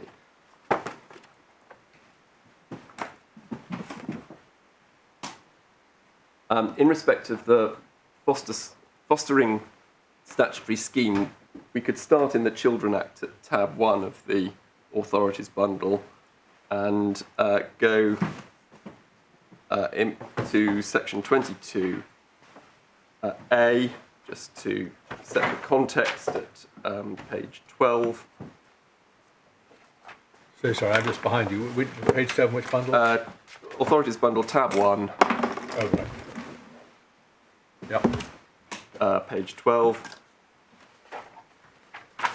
is the duty on the local authority to provide accommodation. I should say that there are 2 points I'm drawing out as I go through this, essentially. One is about the essential character of the relationships and the arrangements, and the second is about what role a trade union might possibly play within the scheme. Just so we understand, when you say the character of the relationship, what is the character of the relationship for your purposes that's relevant here? Well, it's a three-way relationship. It's the relationship between the local authority or agency and the foster carer, and between the foster carer and the child, and then a triangular line back up to the agency as well. But all of those lines in that tripartite relationship are fundamentally characterised by the parental, familial nature of the role of fostering, and even in respect of the delegation of parental responsibilities. For instance, the clue is in the name. It's all about the sharing of parental and familial responsibility between the local authority, the foster carer, and between them with responsibility. And then that takes you to what? That takes me to the first point I'm going to be developing in respect of Article 11, which is whether or not this is an employment relationship within the wider definition that applies in respect to Article 11. So the starting point is the duty on the local authority to provide accommodation to a child, and then at section 22C at page 13, subsection 1, this section applies where a local authority is looking after a child. Subsection 2, local authority must make arrangements for C to live with a person who falls within subsection 3. Subsection 3 is parents or people with who aren't parents but have parental responsibility, or the person who has most recently been looking after the child. And so, and then subsection 4, to spell out the structure, effectively means that those are the preferred types of accommodation, and if it's not possible to make arrangements of those kind, then you look to one of the other alternatives in subsections 5 and 6. Subsection 6 defines placement, and A is an individual who is a relative, friend, or other person connected with the child who is also a local authority foster parent. B is another local authority foster parent, and then C and D are children's home or other arrangements. And in subsection 7A, you'll see that preference is to be given to subparagraph A of subsection 6, which is the foster parent who is a relative, friend, or other person connected with the child. So just to spell out some consequences of that. you give preference to parents in the first instance.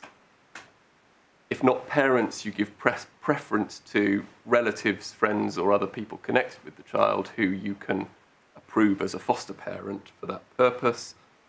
And then down the list, you may get to another foster parent, foster carer who's approved. And the category of foster carer, therefore, includes not only people who are approved in a general sense to take more than one child in sequence or together as required, but also people who are relatives, friends, or otherwise connected with the child. The material before the EAT indicated that 18% of foster carers as at March 2018 fell into that category. I don't think anyone's going to dispute the essential defining characteristics of this relationship. I think that's probably common ground. It's really the inferences one draws from it. Yes, I suspect so. I'm not going to labour these points because they're apparent from the face of the scheme. I can perhaps then just summarise some of the key points I make in relation to the other provisions and only look at the most important. So one then goes to the fostering services regulations, which are at tab 16. We didn't turn up any particular provision at the moment, but it's clear from those, in particular regulations 26 and 27, that there is a detailed assessment and approval process for becoming a foster carer, which is all laid down by the statute. It involves essentially 3 stages. Stage 1 is the gathering of information and writing of a report by the local authority or agency. Stage 2 is that report goes to a fostering panel, which reviews the information and makes a recommendation. And stage 3 is a decision is taken, by the agency decision maker, taking into account that recommendation. There is an independent review mechanism available through the Secretary of State. So, again, not a controversial or complicated point, but a point to make that the approval process reflects, again, the character of the relationship, that it is essentially a caring one requiring that level of scrutiny by way of approval.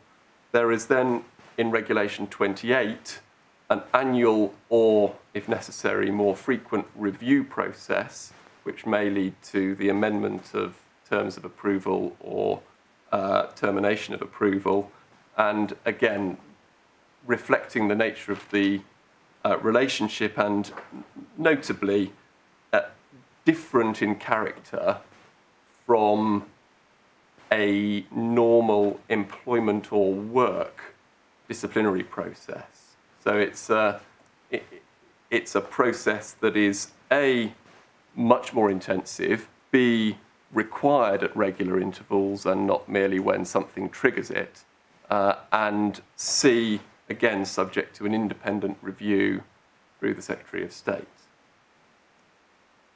Once approved, a foster carer must then enter into a foster care agreement, the terms of which must fall within must are governed by Schedule 5 to those regulations. It might just be worth turning those up at tab 16, page 431.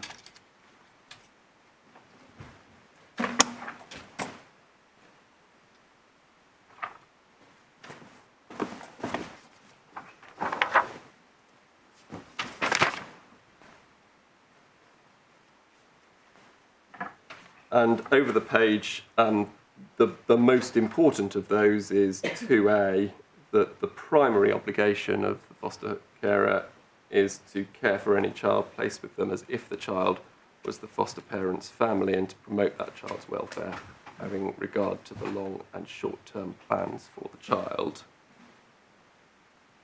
Is anything said in these regs or elsewhere about obligations on the local authority? Yes, there are obligations on the local authority, A, to review the placement annually, as I've indicated. That was Regulation 28 of these regulations.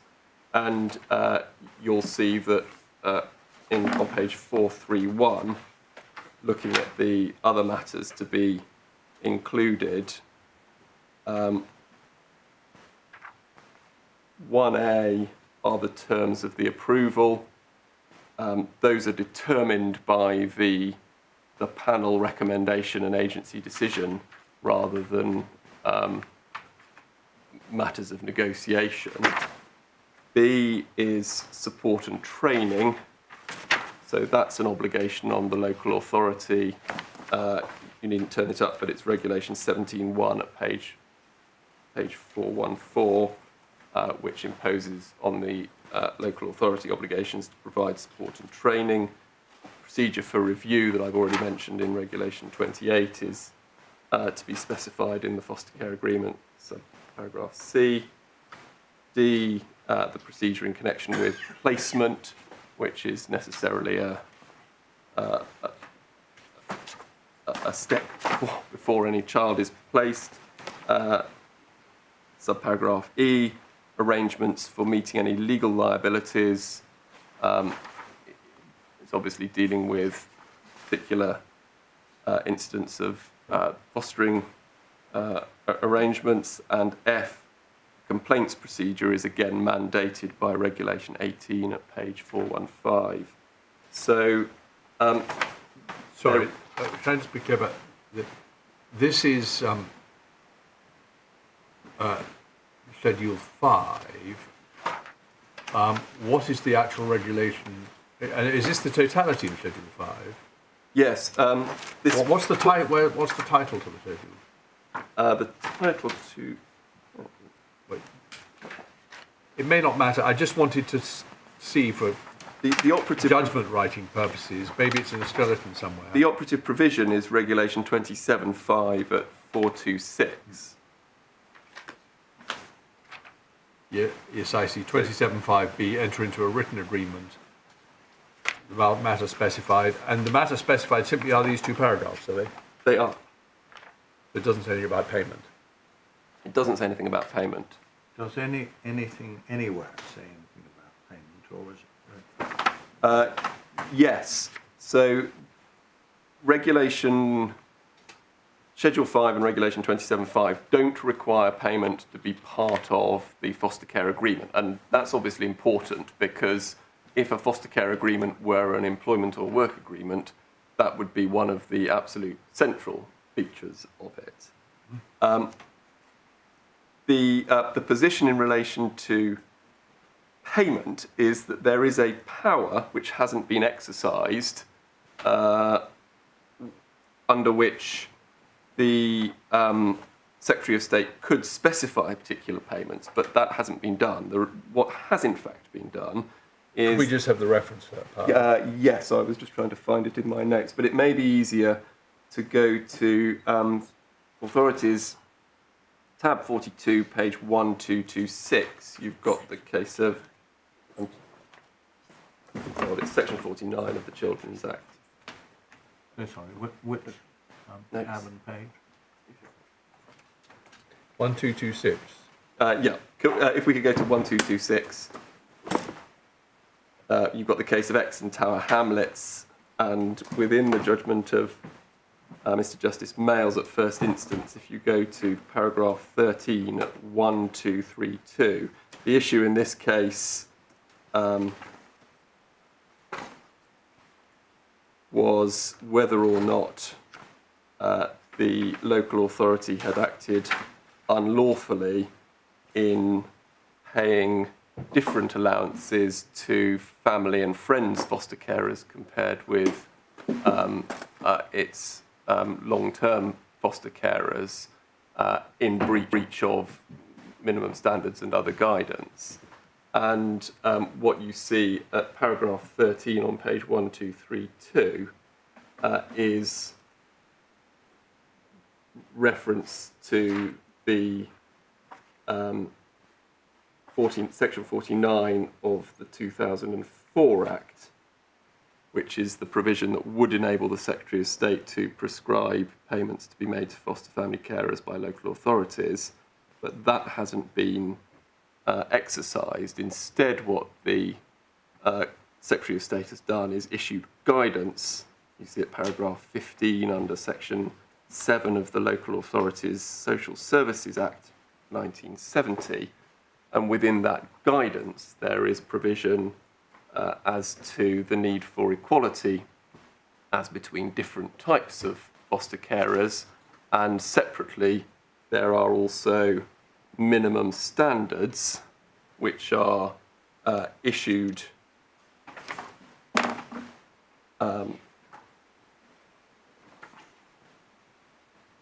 pursuant to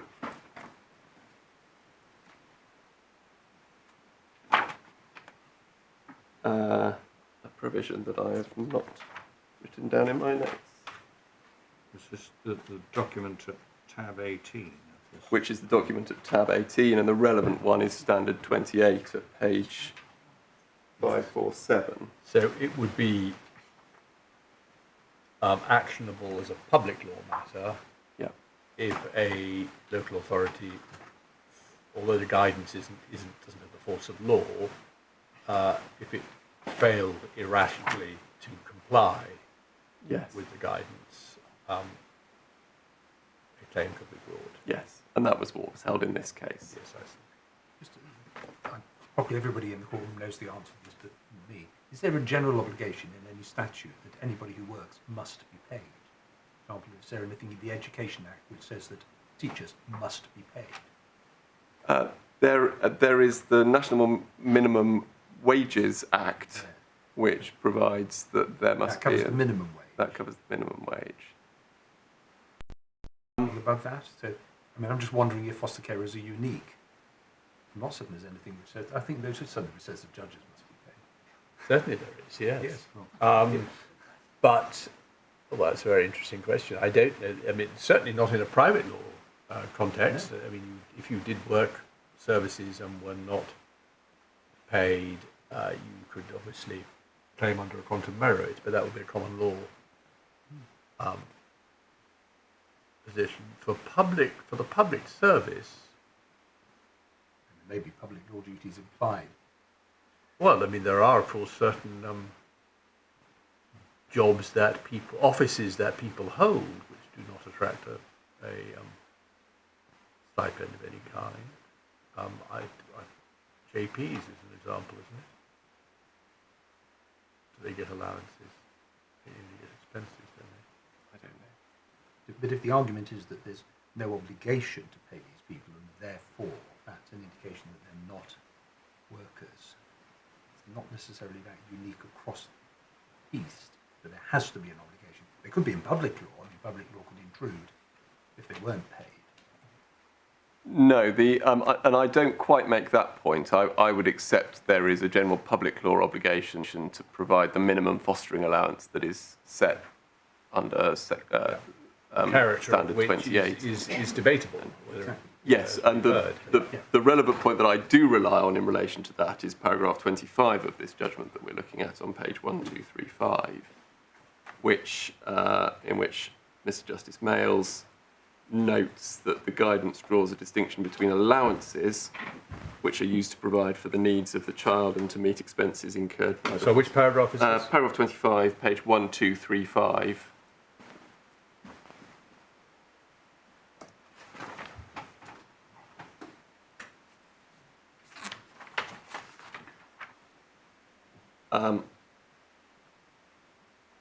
You can read what it said. It draws the distinction between allowances and fees for these purposes. I should, for completeness and for your reference, note that on appeal the result was upheld for essentially the same reasons. Lord Justice Maurice Kay at page 1269 says something slightly more nuanced about allowances and fees. We better see that. He says... Well, which paragraph? Page 1269, it's paragraph 20 at letter B on 1269.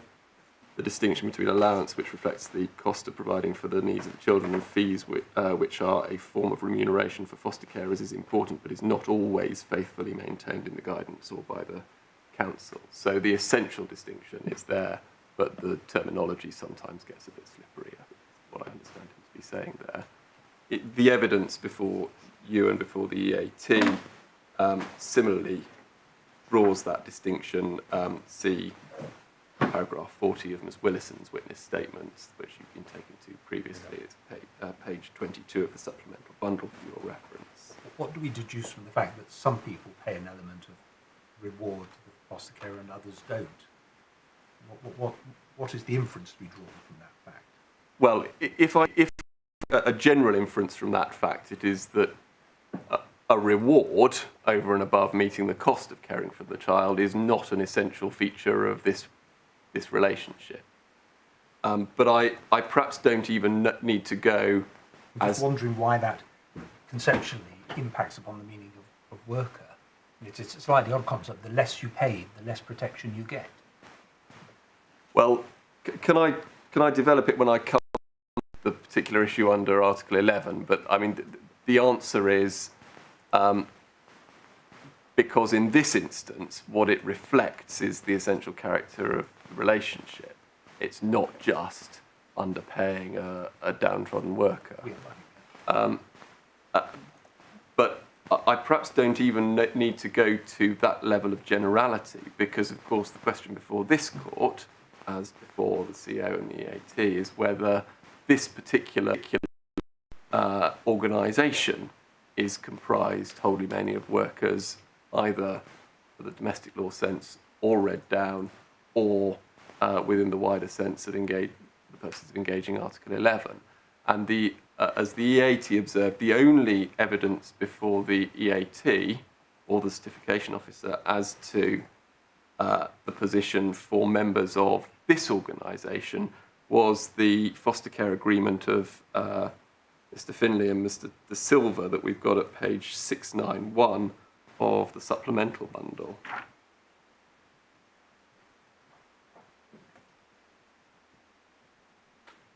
Can you go to that? Yes, for really a short point, going to it.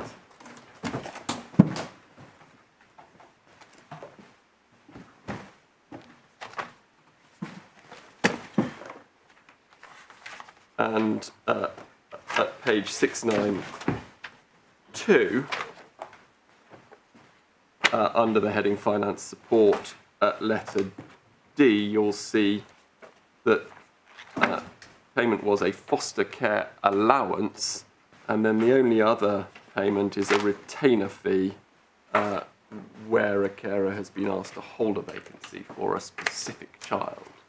So no general ongoing reward or remuneration over and above the allowance payable in this instance. And that's the only evidence before the AT or before you as to whether any members of this organisation receive fees over and above allowances. It would be deeply unsatisfactory if the question whether or not they were workers for Article 11 purposes depended on whether they received an allowance or an allowance plus fee. Even more so since we're told that agencies often roll the two up in such a way you can't tell which is which. It would, and I had jotted down the phrase deeply unsatisfactory as a possible remark to make along the way. And, even though it's not necessarily a point in my favour, but I recognise that point. I make the point because the EAT placed some reliance on this, and they were right in the sense that it is right to say that if you focus just on this organisation, there's no evidence that anybody gets any remuneration or reward. But perhaps my more general point that remuneration or reward is not an essential feature of this relationship as an indicia of the character of the relationship is a more significant. So what you have to say is where there is a fee, even if it's quite substantial, I have no idea what the typical level of fee where paid at all would be. Where there is a fee, it's still not equivalent to a wage. It's some sort of recognition. Awkward argument to develop, but that's what you'd have to say, isn't it? You say the fact that it's only paid sometimes reflects back on what everyone, even the people who get the fee, understand the relationship to be. Yes, I perhaps don't need to get into what I recognise wouldn't be a terribly attractive argument, semantic argument about the nature of the fee. When it is paid, it's in colloquial terms, it's obviously a reward, Yes. whatever that might be for. The only point I take from it on at the general level is that's not an essential nature of the relationship. And when we come to look at the Even when okay, you say that, but when it's paid, why should someone who gets, let's say, £100 a week for looking after a child over and above the allowance be told, I know, but that might look like a reward, but lots of people don't get it, so when you get it, it doesn't count. I mean, that doesn't seem quite right either. Well, no, when we come to look at the jurisprudence on the meaning of employment relationship for purposes of Article 11, Yeah. I don't put my case squarely or even primarily on the lack of reward. Precisely. I rely on it as an indicia of what the authority describes as special features that may take the relationship outside the scope of employment, even if other... Altruism. Yeah.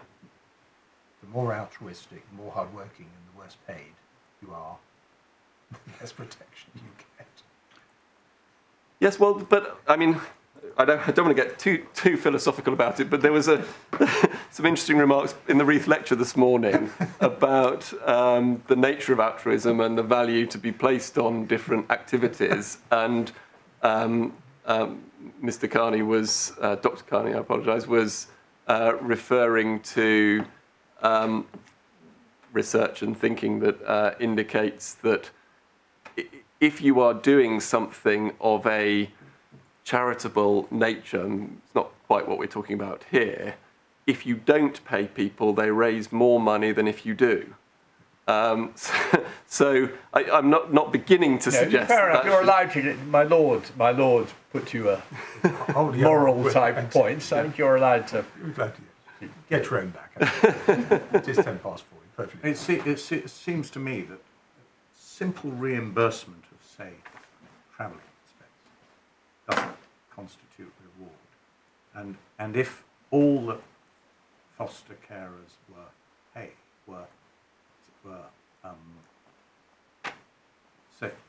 so much a week you spend on food and so much a week on clothes, and that's it, and no more, it would be very difficult to say that this was for reward. But once you are paid a reward, and plainly it is more simple reimbursement, it's very difficult to say that the amount of the reward can be relevant to classifying the relation.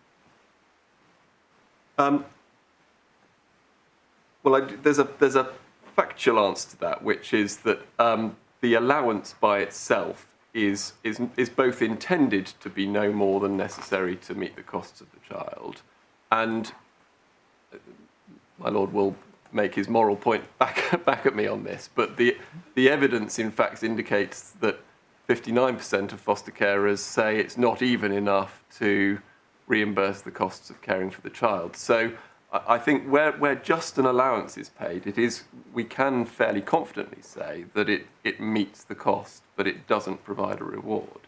And I entirely accept that where a fee is paid, doesn't matter how much the fee is, that then goes beyond that, and that would be a reward or remuneration, if you want to use that term. Can I ask a slightly different question?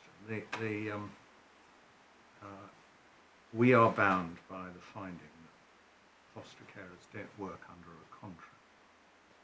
This is quite unusual for people who do stuff for reward, who are neither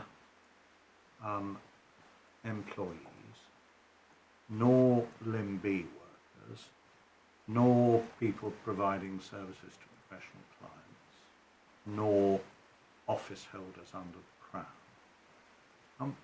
What other people come into this category? It seems to me very unusual. Yes, I think it is. I can't, off the top of my head, think of another category like it.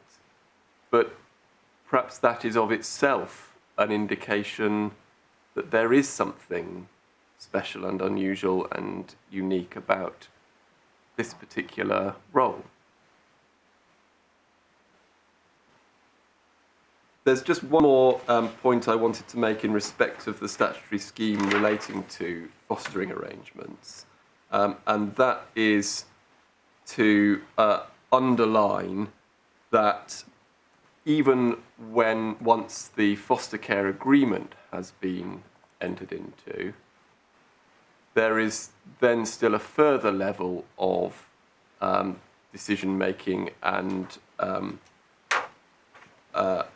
role defining to be carried out for each individual placement, and that is done under the Care Planning Regulations 2010, which are at tab 15 of the authorities bundle. We probably needn't turn it up. Regulation 22B requires a care plan to be drawn up for each individual placement, but it's worth just noting what that is likely generally to involve. So first obvious point is it's necessarily child specific, so it's not part of a general overarching agreement that is or could be negotiated at a collective level. And that care plan deals with probably the most important aspects of the role for each individual child. So it will deal with the scope of delegated authority. Already made the point that we're talking about parental authority, so that's the character of the tripartite relationship in this instance. It will deal with the child's particular care needs. It will deal with contact arrangements with the child's birth family. It will deal with the nature and regularity of social worker input in respect of that child. It will deal with the specific support arrangements, and it will deal with respite care and what respite care is appropriate in the context of that particular placement. So all of those are things necessarily determined on a placement by placement basis by reference to the individual needs of the child and taking account of the fundamental character of the relationship as a familial parental one. My Lord, those are all the points I was going to make about the foster care statutory scheme, and that brings me to the first of the formal issues in the case, although we've covered a lot of the basic territory now, so I hope your lordships will trust me and I say I can get through these, not today, but within, I think, what would have been an appropriate allocation for me in any event. Are you inviting us to... we would, if time were short, we would sit a bit longer, but are you inviting... Would you like a clean start? I don't mind you having a clean start as long as it doesn't put you, Mr. Collins, and any reply. Perhaps you weren't even inviting us. Do you want to start? I was going to say, I hope, having already made a start on the question of whether the specific trade union rights under Article 11 are engaged, I can deal with that within the normal sitting hours today. Well, why not do that? And then have a clean start with the next issue tomorrow. Time trouble tomorrow. Yeah. So, my Lord, the Good Shepherd case, I'm going to call it that rather than attempt the pronunciation of the, I think it's Romanian, is at tab 93 and is really the only important authority for this point, because it's the only one that deals in any detail with what employment employment relationship is for the purposes of Article 11. Yep. You want to go to it? Yes, if your lordship, it's tab 93, page 2924, which is going to be in bundle 4.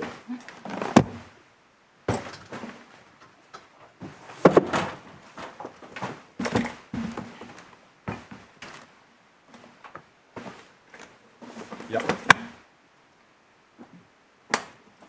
And the first point to make is, I hope, an obvious and common ground point, which is that Article 11 is obviously a general right of association, but then with specific protection for trade union rights. Those must therefore be narrower in scope and depend on fitting within the rubric of being a trade union for the purposes of Article 11. And that is effectively the point made in paragraphs 131 and 140 of this judgment. 131 at 2939.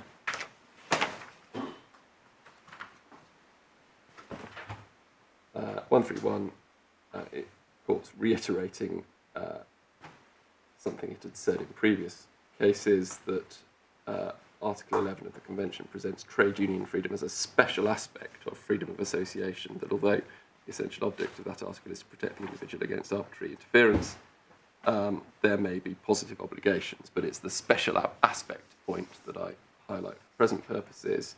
And then at paragraph 141 over the page,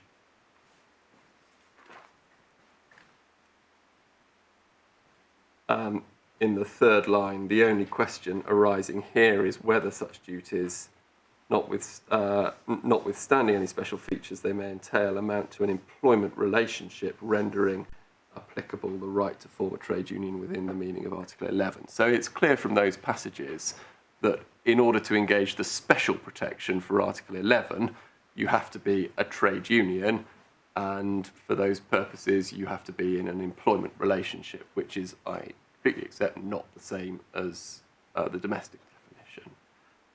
The other point I draw from paragraph 141 before I move on is that special features, whatever they may take a relationship outside the scope of an employment relationship for these purposes.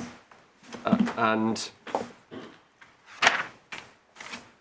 in order to identify what the relevant test is, the reference to special features is prefaced by notwithstanding, so there may be special features, and yet it's still brought within Article 11. Yes. So that if there are there are two stages. Are there special features at all? And if there are they sufficiently special to take this relationship outside? Not sure you get that out of 141 at all. It might just say whatever special features you have, they're really irrelevant to the overall assessment that we make of whether or not it's a... If it were just Article 141, but then there's, paragraph 141, but then there's paragraph 145 as well. Precisely. However, the question to be determined is rather whether such special features are sufficient to remove the relationship between members of the clergy and their church from the ambit of Article 11. And so I probably needn't, in the interests of time, needn't read through the intervening paragraphs, but your lordships will no doubt do so. And Lord Hendy took you within the judgment to paragraphs 57 and paragraph 57 and the ILO definition upon which the court drew. But the effect of the court's reasoning process there is this. You start with the ILO definition, which comes in two parts. First of all, there's a sort of irreducible minimum of work for reward.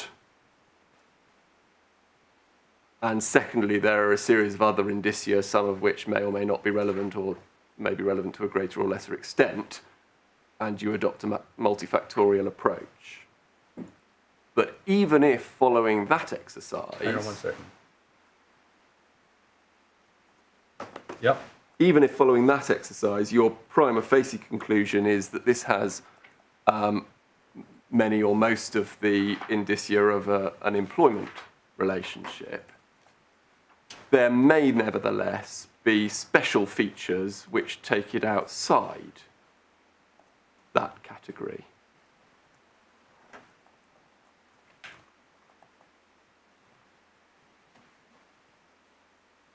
It's not a million miles away from the domestic questions that arise when you're looking at whether office holders have contracts or not. Not the same, but you can look at the origin and nature character of the rules and relationship and see whether those are consistent with an employment relationship.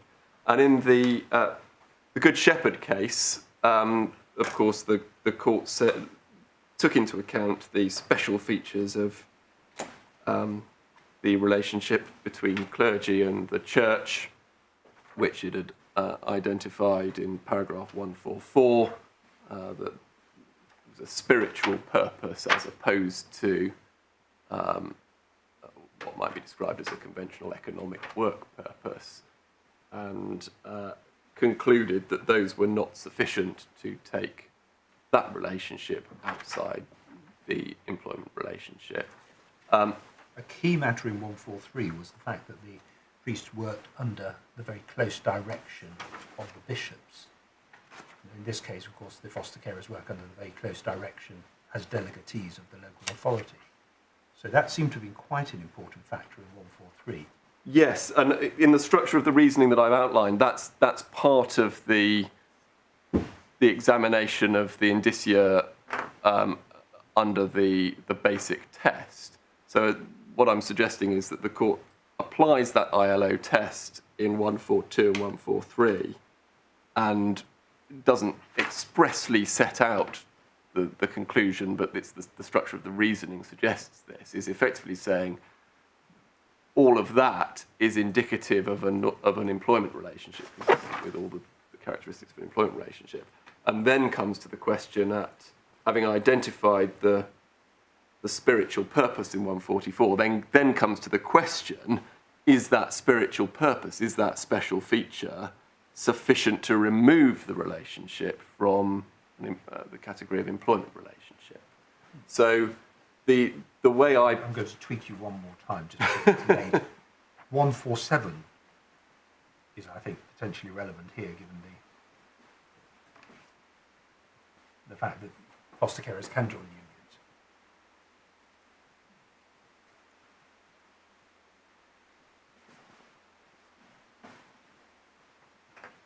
Yes. Well, it's not quite the same point, because foster carers can join unions, but they can't exercise any of the rights, and nor can the union exercise any of the rights in respect of them, unless the definition is to be read down pursuant to all the arguments we're having. So it's not quite the same Depends what point, you have access to. You can have access to a union, you can't have access to these particular rights. Yes.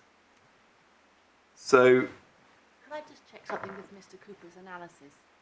I'm not quite clear whether you're saying paragraph 145 is in relation to Article 11.2. No, I'm not. I'm saying the structure of the court's analysis suggests that the approach to whether it's an employment relationship is this. You start with ILO, you apply the indicator. I understood. Yeah. Yes. And then you ask the question if there are special features which don't... We're nowhere near 11.2 at the moment. We're on a question of whether there's an employment relationship. Precisely. And I've really made all the points I need to make about the nature of this relationship in taking your lordships through the material. I put the two together, and my submission, and I put it in slightly qualified terms in the skeleton argument. I don't put it in any less qualified terms to your lordships, that it is, on the face of it, the essentially familial parental character of the role that a foster carer performs, and the fact that it's the allocation of parental responsibility that is at the heart of the exercise in sharing the duties and responsibilities between the foster carer and the local authority is, in my submission, at least arguably, a stronger special feature than the one that the court was considering in respect of the clergy in the Good Shepherd case. And if your lordships were to find, as the EAT did, that it is stronger, then that process of analysis that I've taken your lordships through could lead to the conclusion that that's enough to take it outside the scope of employment relationship for the purposes of Article 11, even if, on all the other indicia, that were enough. And then if you add in the fact that remuneration is not an essential feature of the fostering relationship, and that on the facts before you, though this is a less strong point for reasons we've been through, on the facts before you, there's no indication that anyone in this organisation actually receives any remuneration, then that is a further pointer to the special nature of this relationship not being an employment relationship. My lords, I think I'm bang on 4:30, and I think I've done that point. Well done. Nothing like a deadline. No, thank you very much indeed. That's been really helpful. Very well. 10:30 tomorrow.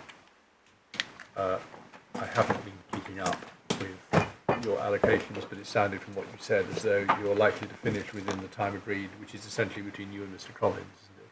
Yes. And that will leave some time for replies. Yes. Or reply. I'm not quite sure what the position is, but anyway, as long as it's all agreed, it's not a problem.